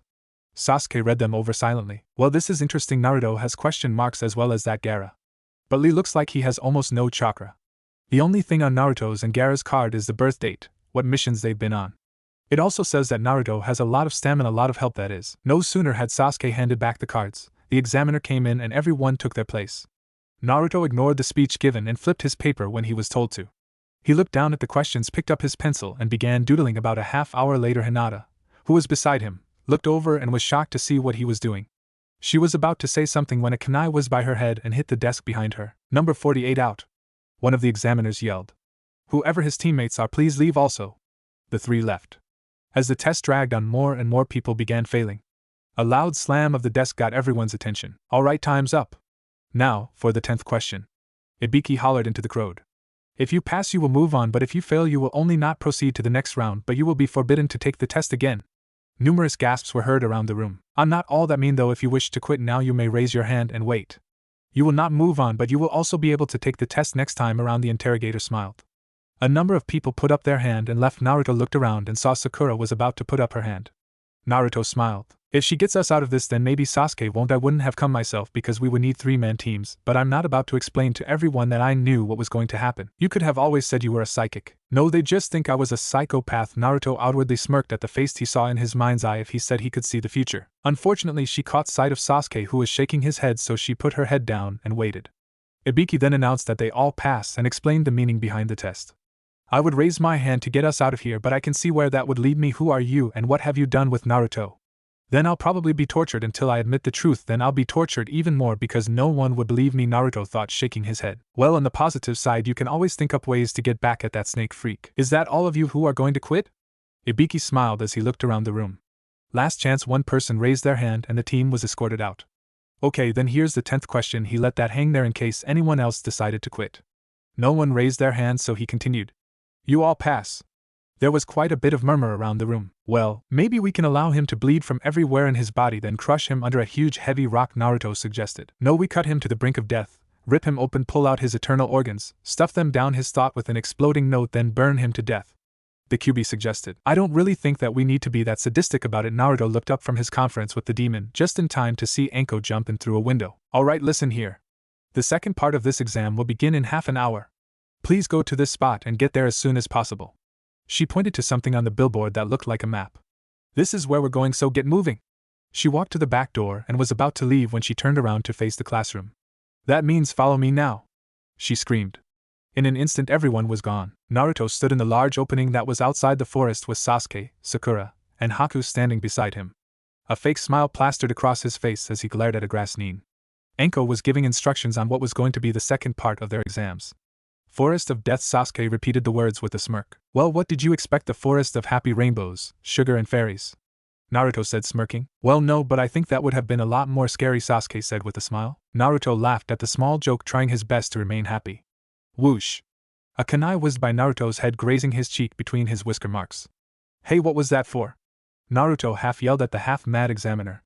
She jumped behind Naruto and spoke into his ear. Do you think the Forest of Death is a joke? There are things in there much worse than just enemy ninja. Era maybe? Naruto raised a brow at the expression he was given. Then a tongue slipped by his face and handed Anko back her kunai. Just thought I should return this, the man said in a slippery voice. Why, thank you, Anko said before going back and explaining about the scrolls. Naruto stepped on the masquerading Nin. The man grunted in pain and shook his foot slightly. Oops, sorry. Naruto sneered out with a glare that could make someone's blood run cold before walking a few steps away. Within a half hour everyone was standing at a gate waiting for the signal to go. Once the gates flung open, all the teams ran in as fast as possible. So Sasuke? Sakura asked as they were running. Sasuke answered. Well, what are we going to do if we have to fight someone? We will just take them out, he explained simply. I agree, we do have a one-man extra advantage, Haku said, coming beside Sakura. That makes me wonder though how Kakashi got us all to compete together. I mean, I doubt the Hokage would simply give us the advantage. There has to be a catch somewhere, Naruto said, coming up beside Sasuke. And how right you are. Anko's voice came up behind them. Naruto watched as the odd woman came up from behind them. Ha, knew it, Naruto said with a smile. So what's the catch? Sasuke asked, pretending to not care. Simple, your supplies are to be more limited. Where other teams are allowed as many things as they can carry, you four are only allowed a set amount of weapons and solder pills, Anko said with a devious smirk. You're allowed no more than 10 kunai apiece as well as 10 shuriken or other choice weapons, she said, holding her hand out expectantly. The confused genins reluctantly handed over more than half their weapons. No more than 12 soldier pills, that's 3 apiece. More supplies were handed over. So that's it then? Sakura asked, somewhat surprised. Yes, this will make it harder if you come across an enemy. You must value your supplies knowing that what you have is very limited, Anko said with a solemn smile. And with that she was gone, taking the extra provisions with her. A few minutes later the buzzer sounded and the race was on. Everyone ran off in different directions. Naruto ran off quickly with his team in close pursuit. He was going fast and had no plans on stopping any time soon, hoping that he might be able to avoid the snake man completely. After a long time running it started to get dark, and it wasn't long before they needed to set up for camp. Naruto was on full alert now, jumping and flinching at every rustling noise he heard or every shadow he saw flash by. Sasuke finally gave up ignoring his antics, and went over to him quietly. Sasuke wasn't much of a prankster, but Naruto was pretty much giving him this one on a silver platter. Sasuke snuck up from behind Naruto, and laid a hand on his shoulder. Naruto flinched but relaxed as he looked up to Sasuke. Quit it, Naruto said, jumping at the wind. Oh come on Dobe, you're scared of the wind now. Acting like a scaredy cat isn't going to help if we get attacked.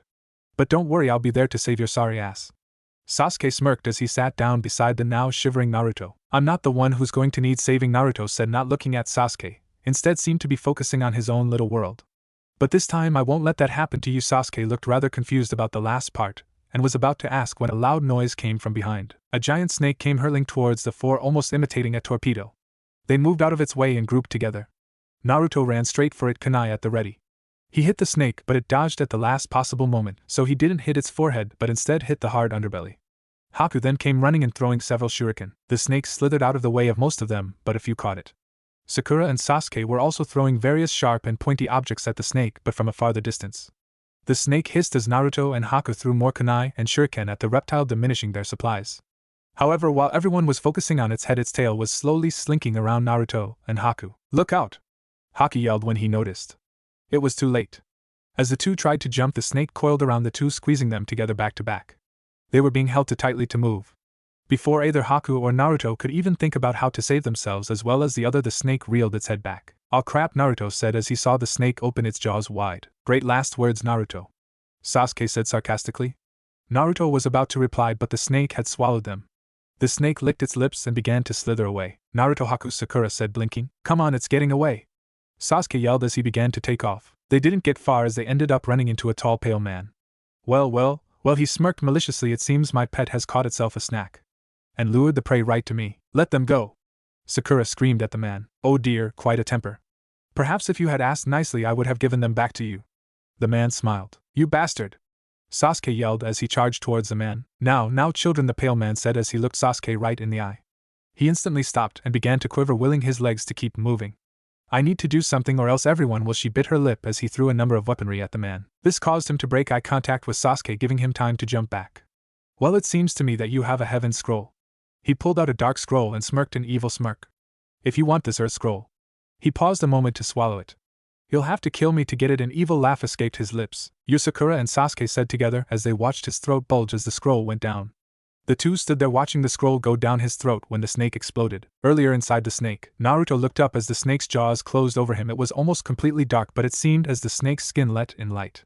He felt himself being squished against Haku and grabbed onto him. Unfortunately, the snake swallowed. This has got to be the most disgusting thing I've ever been through," Haku said as a bit of saliva fell on his cheek. "Haku, don't worry, I can get us out of." Naruto started but was interrupted. "I mean, why would one enjoy being crammed into warm, moist openings and rubbed in a throbbing motion?" Haku said, turning a little green. "I don't think this guy would appreciate it if you got sick in his stomach," Naruto said, looking over at his sickly friend. The inside of the snake was pulsing back and forth to its heartbeat and was rocking Haku. He looked more like he was going to be seasick more than anything. "I'm getting us out of here now," Naruto said, twitching as huge blob of something fell on him and Haku. He quickly put his hands into a seal. Kaboom! The snake exploded in slime, smoke and other things. Sakura, Sasuke and the pale man with the scroll still visible through his esophagus. "Ga so. Disgusting," Haku said, twitching and shivering a little before leaning over a bush and puking. "So gross, so wrong, why we mui again," Naruto said, shaking all the snake goo off of himself. Once he was relatively goo-free, he looked up to the man who was looking at them with a smirk. "Well then, he then promptly broke out into a fit of coughing. "Is he choking on his scroll?" "Well, it's your own fault," Sakura said to the man. "He doesn't seem all that threatening when he gets thwarted by his own ideas," Sasuke said, deadpanned. Naruto smiled and couldn't help but laugh. "Ha ha! I can't believe he did that. I mean, however, his victory was also short-lived as he too started coughing and spiting. "Aga! Pleth!" Naruto spat before going over and licked a tree, getting strange looks from Sasuke and Sakura. "What was that all about?" Sasuke asked. Naruto looked to Sasuke with a comical but pained look on his face. "I got snake goo in my mouth," he screamed. His teammate's sweat dropped to Naruto's comment. "Anyway, maybe we should attack that guy before he recovers," Haku said, pointing to the mystery choking man as a bit of goo ran down his finger. Sasuke nodded and took off towards him in a run and punched the man right in the gut. Sasuke watched as the man recoiled slightly and then wiped his lips. "I'll finish this quickly," he said, and began flashing through seals. "Just who are you anyway?" Sasuke said angrily. The man laughed. "I am Orochimaru." He finished his seals and head flew out and his neck stretched. Sasuke jumped back, but it did little good as Orochimaru bit his neck. "Sasuke!" Sakura screamed. "No!" Naruto screamed full blast as he jumped at Orochimaru's neck, red chakra surrounding him. He lunged at Orochimaru like an attack dog and bit the snake man back and dug his claws in as hard as he could, trying to stop him before he could finish his jutsu on Sasuke. "Let him go!" Naruto screamed, although it came out muffled. Orochimaru gave a pained grunt but didn't let go of Sasuke. Naruto bit and dug in harder. Blood trickled down his hands and mouth and dripped onto the ground by his feet. After a few seconds that seemed more like hours, Orochimaru let go of Sasuke and the cursed seal formed above the bite. Sasuke stumbled back and put his hand over it. He gritted his teeth against the pain but was too stubborn to fall over. "You bastard!"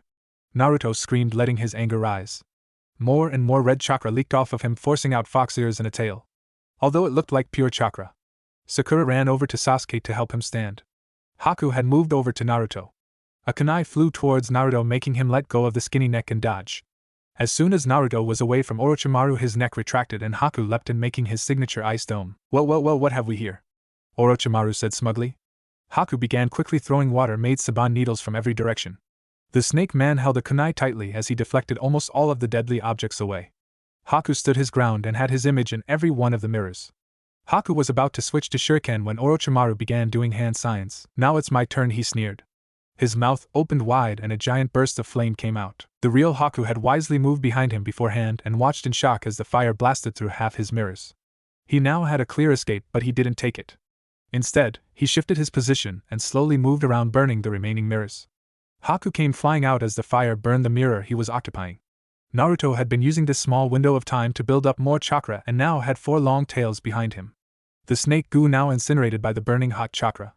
Sasuke went to catch Haku before he went into a nearby tree. Sasuke caught him and managed to avoid smashing into anything himself, but did end up falling to his knees from exhaustion. Sakura ran over to them trying to help Sasuke and Haku. Naruto looked over to Sakura, blood-red eyes holding compassion and sincerity, as they looked upon her.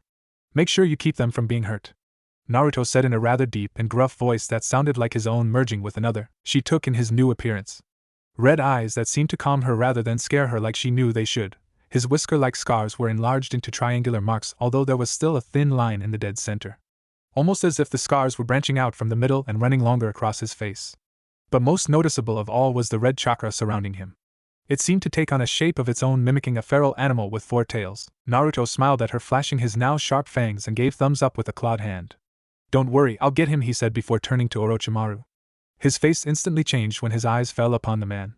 He had a pained and hateful look, and in his eyes were bloodlust instead, making Sakura shiver. "Oh, and it seems the cursed child can use his accursed power? Now this will be interesting," the man smirked. "But I know how to fix your little power surge," he said, taking a step back. "Not so fast," Naruto said, rearing a hand back and forcibly punching the air. The chakra flared out and grabbed on to the snake man's hand, stopping him in mid-seal. "It seems the cursed kid has a few tricks after all, but a dog is a dog after all, even if it's been trained," he sneered as his arm burned. Sakura looked up from the hurt males and over to Naruto. A chill ran up her spine as Naruto's waves of demonic aura hit her. The bloodlust was so strong she forgot to breathe in that instant. "I can feel his chakra from here. It's so intense. He wants to kill that man, and those vibes are directed towards that man," but still Sakura looked towards his worryingly. Haku said as he opened his eyes, staring up at Sakura. "Well, what's going on?" Haku asked, sitting up as he caught a bit of the anger flaring off of Naruto. The snake man broke free of the burning grip and attacked with a fire jutsu. "So you like to play with fire, do you?" Orochimaru said, blowing out his fireball. Sakura turned away, but Haku didn't. However, a strange noise from the battlefield made her turn back, only to see Naruto just standing there. He didn't move, he didn't block, he just stood there. The fire hit him square on, but instead of burning him, it enveloped him, swirling around and forming around him. Naruto crouched low as another tail emerged from behind him. "Don't you know not to fight fire with fire? Don't you know you can't fight fire with fire?" Naruto sneered as he crouched, getting ready for an attack. Haku looked on, stunned at the scene in front of him. Do you know what's going on?" he said, voice quivering from the force of Naruto's killer aura. Sakura shook her head in reply, not wanting to peel her eyes away from the fight. Orochimaru's eyes widened as Naruto flashed forward and gave him a swift roundhouse kick to the head. The snake man went flying into a nearby tree as Naruto went after him. Sakura watched as Naruto slowly took the fight with the snake man deeper and deeper into the forest, and further away from her view. "He's leading him away," Haku said, stunned. "I think I know what he's doing," Sakura said, voice quiet. Haku looked up, eyes widening as he began to realize what Naruto's plan was. "This guy's really powerful," Sakura began. "And if Naruto can use all of his chakra in one big burst," she allowed her sentence to trail off, "it will make him seem as if he's just as strong, enabling him to lure Orochimaru away," Haku finished solemnly. "I think he's pulling a sacrifice," Sakura gasped out loud. Naruto moved Orochimaru into a small area that had a number of trees missing and finally, panting hard, turned to face the dangerous man. "Coo coo coo," the snake man laughed. "Pushing me further and further away from your friends in hopes that they can make it away? Well, I have news for you, you accursed brat. Once I kill you, I will just go back and kill your friends." Orochimaru laughed again as Naruto watched him. The snake man's laugh was silenced when Naruto smiled and began laughing with him. "You think that's why I led you away?" Naruto laughed again. "Well, you're wrong. I led you away so that I could use this and not have them witness it." Naruto stopped laughing as he bit his thumb. A few drops of blood dripped out before the wound steamed and closed. Naruto's hands flashed in seals as he jumped to dodge a kunai aimed for his head. Orochimaru recognized a few of the seals and knew instantly it was a summoning jutsu. Orochimaru let a number of projectiles go flying in hopes to stop the impending summon. Naruto dogged them smoothly, and in one final leap he finished the hand seals. As he headed down to the ground, Naruto flipped in midair until he was falling headfirst, one arm stretched outward ready to slam into the ground to complete the summon. Orochimaru braced himself, arms crossed firmly over his chest. As the smoke cleared in the field with Orochimaru, Naruto smiled. Although he was no longer covered in his fiery protection, he was still at the advantage. Orochimaru had started a summon as well and now stood on top of a mid-level snake summon, while Naruto stood on top of Kyuubi. The fox's tails lashed out, knocking over a nearby tree as it growled. Although Orochimaru was truly scared for his life, he didn't show it. Instead, he stood atop his snake, stone-faced. I don't know much about the way things may work out in the forest, Naruto began, but I do know one thing: foxes eat snakes. Naruto shouted out the last sentence with humor evident in his voice as Kyuubi began to charge. Orochimaru's snake hissed as it too charged. The snake lashed out its tail, and the fox dodged, clamping its jaws around its long, scaly stomach. The snake hissed in pain as it bit back, causing Kyuubi to yelp in surprise, forcing him to drop the snake. After a quick lick of his now sore paw, Kyuubi charged forward. Orochimaru launched a few shuriken at Naruto, who was still standing atop the fox. Naruto's eyes were closed and didn't move as the shuriken approached. Instead, the fox lashed out one of his tails and batted them away like flies. The fox let out an angered roar as it lunged forward. The snake moved to the left as the fox attacked right, its sharp claws sliding along the side of the reptile. Orochimaru watched the fox's movements very carefully as well as Naruto's moves. That brat may have summoned the form of that demon, but he still is the one controlling it. I may have the advantage if I'm tactical about this. Two separate brains versus two bodies controlled by the same brain, although if I let my guard down for even a second, he could easily end everything I've worked so hard to achieve. Orochimaru thought to himself as he watched the fox. He made a clone appear from behind the fox, and it rose out of the mud and quickly went about his plan. The clone jumped into the trees as the snake distracted the fox. The clone then quickly jumped onto the fox's back and punched Naruto. Naruto's eyes fluttered open and attacked the clone back as Kyuubi continued to watch the snake. Kyuubi launched himself at the snake, digging its claws deep into its skin as well as flicking a tail over its back, knocking of the mud clone. The clone melted, leaving behind an explosive tag. Naruto noticed it a second too late as it blew him off of Kyuubi. Naruto was quickly losing strength and couldn't stop himself from being thrown to the ground. Naruto grunted as he stood up. Well, are you getting tired? Orochimaru sneered. Well, you may be running out of energy, but I still have plenty in me. Orochimaru yelled as he jumped off of his snake's head and charged for Naruto. Don't count me down just yet, you lousy snake! Naruto screamed as he charged his kunai at the ready. The two ninja clashed, but true to his word, Orochimaru still had some chakra left. Naruto was overpowered by the snake man, and his kunai was flicked out of his hand. Orochimaru sliced down Naruto's arm, making the young blonde scream in pain. The kunai that Naruto had a hold of fell a ways away in a shrub. Damn it all! That was my last one. He might win. Naruto tried to move his injured right arm and failed. The wound that Orochimaru had inflicted started at the top of his arm near his shoulder, and ran down to his mid-forearm, just a couple of inches above his wrist. The blood loss was causing him to feel dizzy and unbalanced. Orochimaru slammed an elbow into his gut, sending Naruto flying backwards. He kept his footing, although he stumbled and coughed up a bit of blood. Naruto spat out the bile and tried to retaliate. Orochimaru easily dodged and gave him a slice up his back. Naruto gasped out a breath as pain ran through his body. Kyuubi was having no trouble keeping the snake at bay after the deep wound from his claws. With one final bite, the snake summon vanished in a cloud of white smoke. Kyuubi looked around and soon spotted Naruto fighting against the snake man. The fox also noticed that Orochimaru was paying no attention to him and decided to use this to his advantage. He slowly dropped to a crouch and began moving subtly closer to the snake man. What's the matter? No fight left in you? The snake man said as he slashed at Naruto's shirt. His sweatshirt was opened up, revealing a sliced t-shirt. Orochimaru sliced at the fabric with ease even though Naruto dodged pitifully. The front of his t-shirt now completely cut open, revealing his belly. Orochimaru smiled. So this is what that pitiful man used to seal that beast. Well, then he drew his right hand back while his left inflicted more damage to the blonde. After about a minute, Naruto was thoroughly beat, bloody and battered. Now for the finishing touch. This will keep that fuzzball at bay. 5-prong seal. And with that, Orochimaru slammed his hand into Naruto's stomach. Kyuubi jumped out of the bushes and ran towards the snake man, but stopped abruptly when he saw what he had done. Naruto lurched backwards and a bit of spit and blood flew out his mouth. Why, you bastard, he said on a shaky breath before his eyes closed, and he slumped forward. Orochimaru began to laugh but stopped cold when he heard a growling noise from behind him. The snake man looked up, fear in his eyes evident as he stared at the fox. How can you still be here? He screamed in a mix of anger and fear. Kyuubi smiled, showing a shiny row of blood-drenched teeth. Once I'm out, I'm given my own chakra supply. Therefore, once the boy lets me free, I'm not connected to him anymore.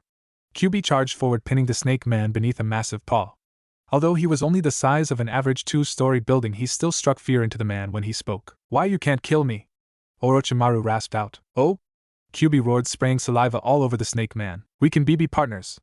I can help you like destroying the villages? I can give you the opportunity to seek revenge on the Leaf village, Kyuubi roared at the man. We can share the glory of a new empire. I seek and use you power. I ask you, why would I help a pitiful man like you? I am loyal to the kid there, idiot though he may be, he is still my responsibility. He showed me kindness even after all the threats and hurtful things I said to him. I will not show his trust has been misplaced. QB roared at the man beneath his paw and couldn't help but grin as he shook uncontrollably. QB slowly unsheathed his claws and dug them into the man. The fox wanted him to suffer. His claws slowly dug into the snake man's midsection, effectively putting 2 large holes into him. Orochimaru screamed in pain as the fox moved up a few inches and repeated the process. Chunin's eyes brightened a bit as he dug out a scroll from the carnage. With his other paw he flicked the scroll over towards Naruto. I would love to just leave you here to suffer and bleed to death, but I know from experience you are a tenacious little cockroach. QB placed his paw just below the man's quivering neck. He began to dig in a single claw, effectively cutting his windpipe. Orochimaru gasped a last breath before his quivering body and screams stilled. QB sneered. How does it feel to have everything taken away from you in one small instant? That's what you asked the kid when you killed his friends, the closest thing he had to family. So now it's your turn to experience the pain he went through. QB whispered into the ear of the lifeless form. And just to make sure there is no possible way for a revival. QB flicked one of his tails angrily and a wave of excess flame washed over the mangled body, incinerating it, turning it to ash. All over the forest the other ninja could feel a change in the air. Almost as if a killing intent was emitting from the forest itself. One ninja, however, had a very different take on this change. The ninja laughed as he felt this change. He watched his teammates as shivers ran up their spines and laughed even harder. Then as he laughed he closed his fist, killing his last victim. What is this feeling? I must know. Mother, your sand longs for it. As he spoke his teammates shivered again. Gara of the desert now had a new goal, and it made him laugh even more. His maniacal laughter echoed through the forest as birds fluttered away. The fox, now huffing, walked over to Naruto's form.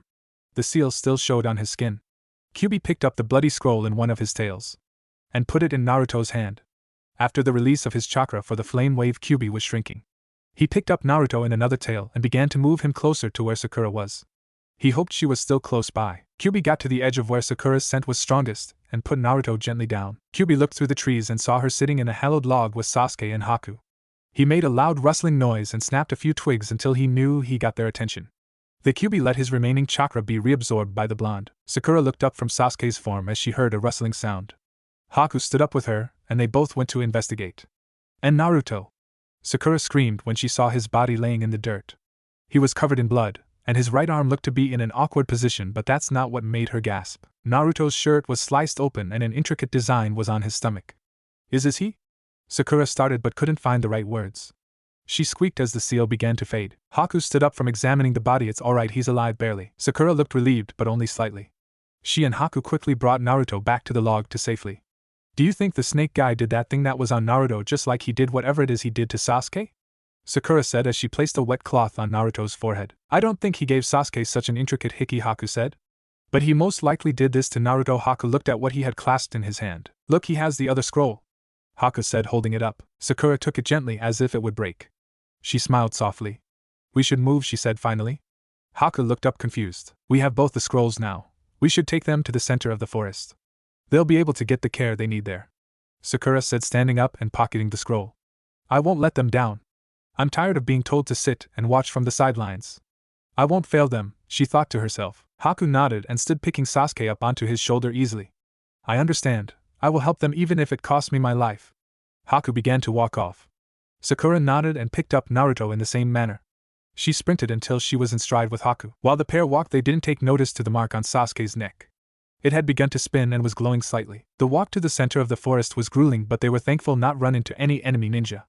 They did, however, run into Team Guy. They were in the area and had already managed to find their second scroll when they ran into Lee. He had took them to Tenten and Niji and managed to convince them to help out. Tenten and Niji now carried the unconscious pair while they all walked together.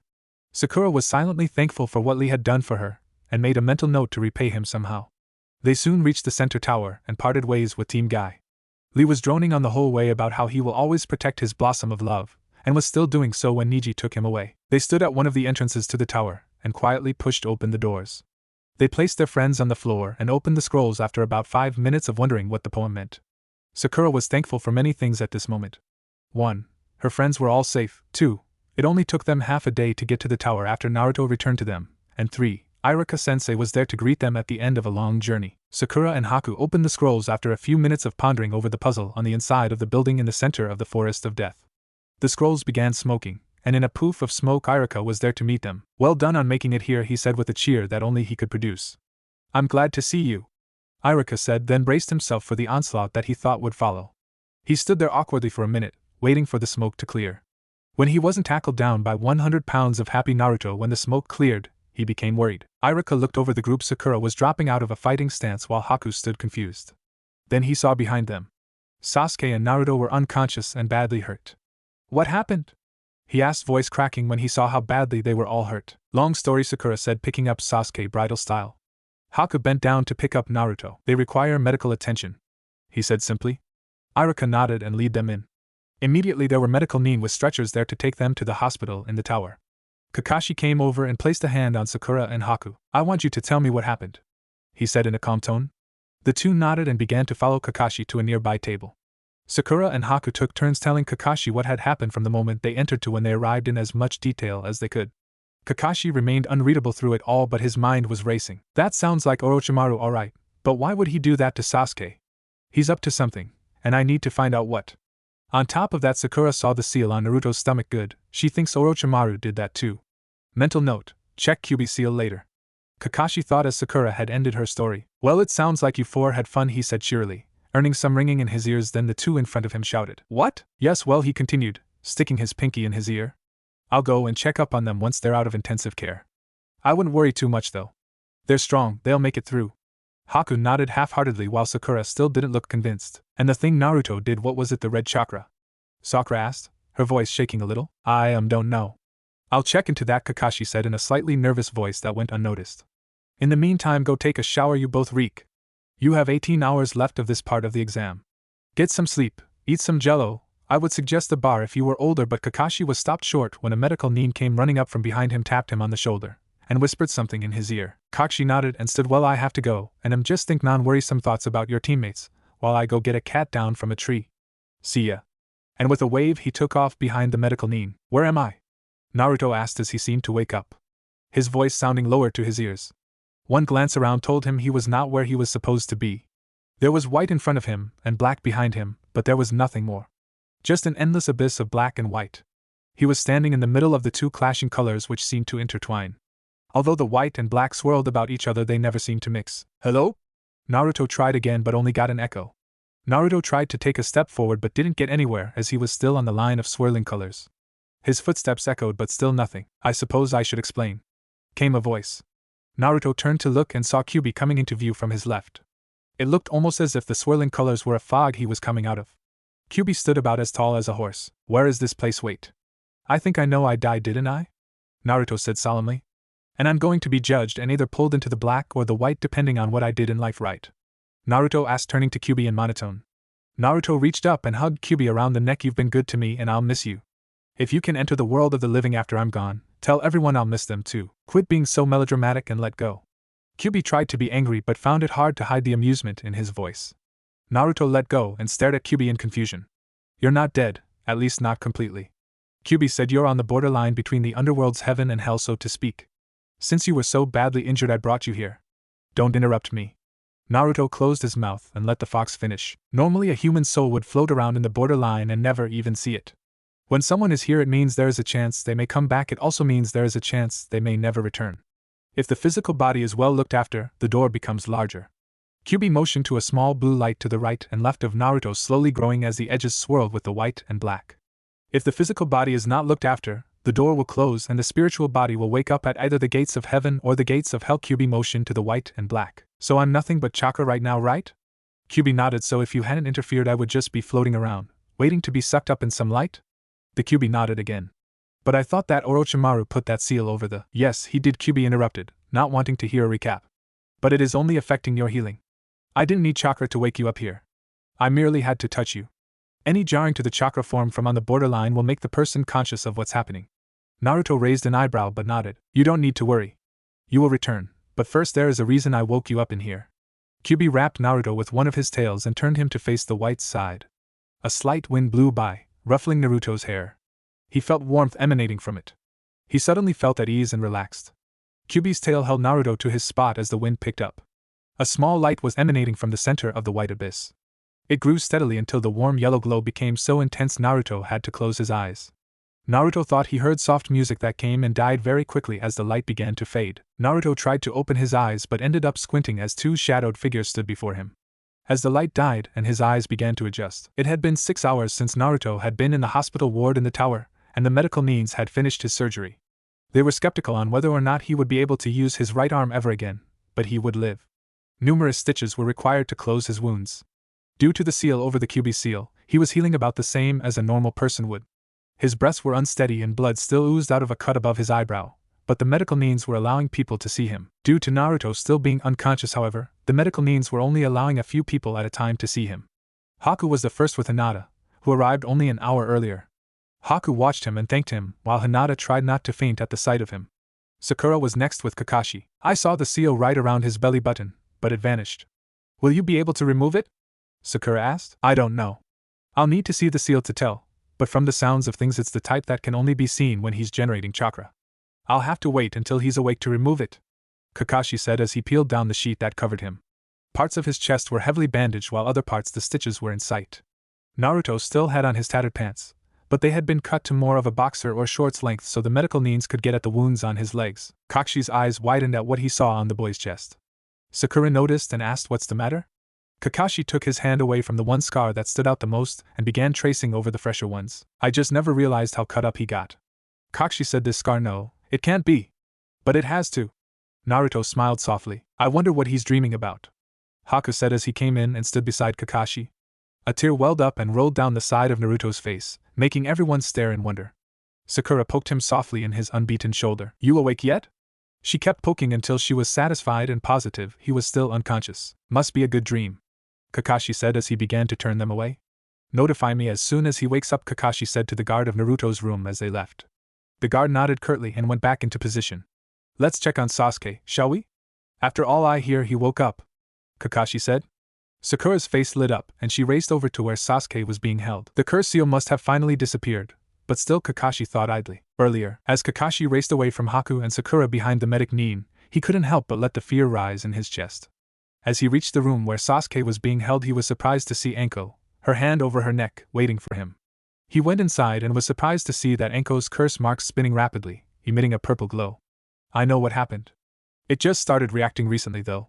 I'm trying my best to keep it under control, but I can't hold out for much longer. Anko turned her head slightly and motioned to Sasuke.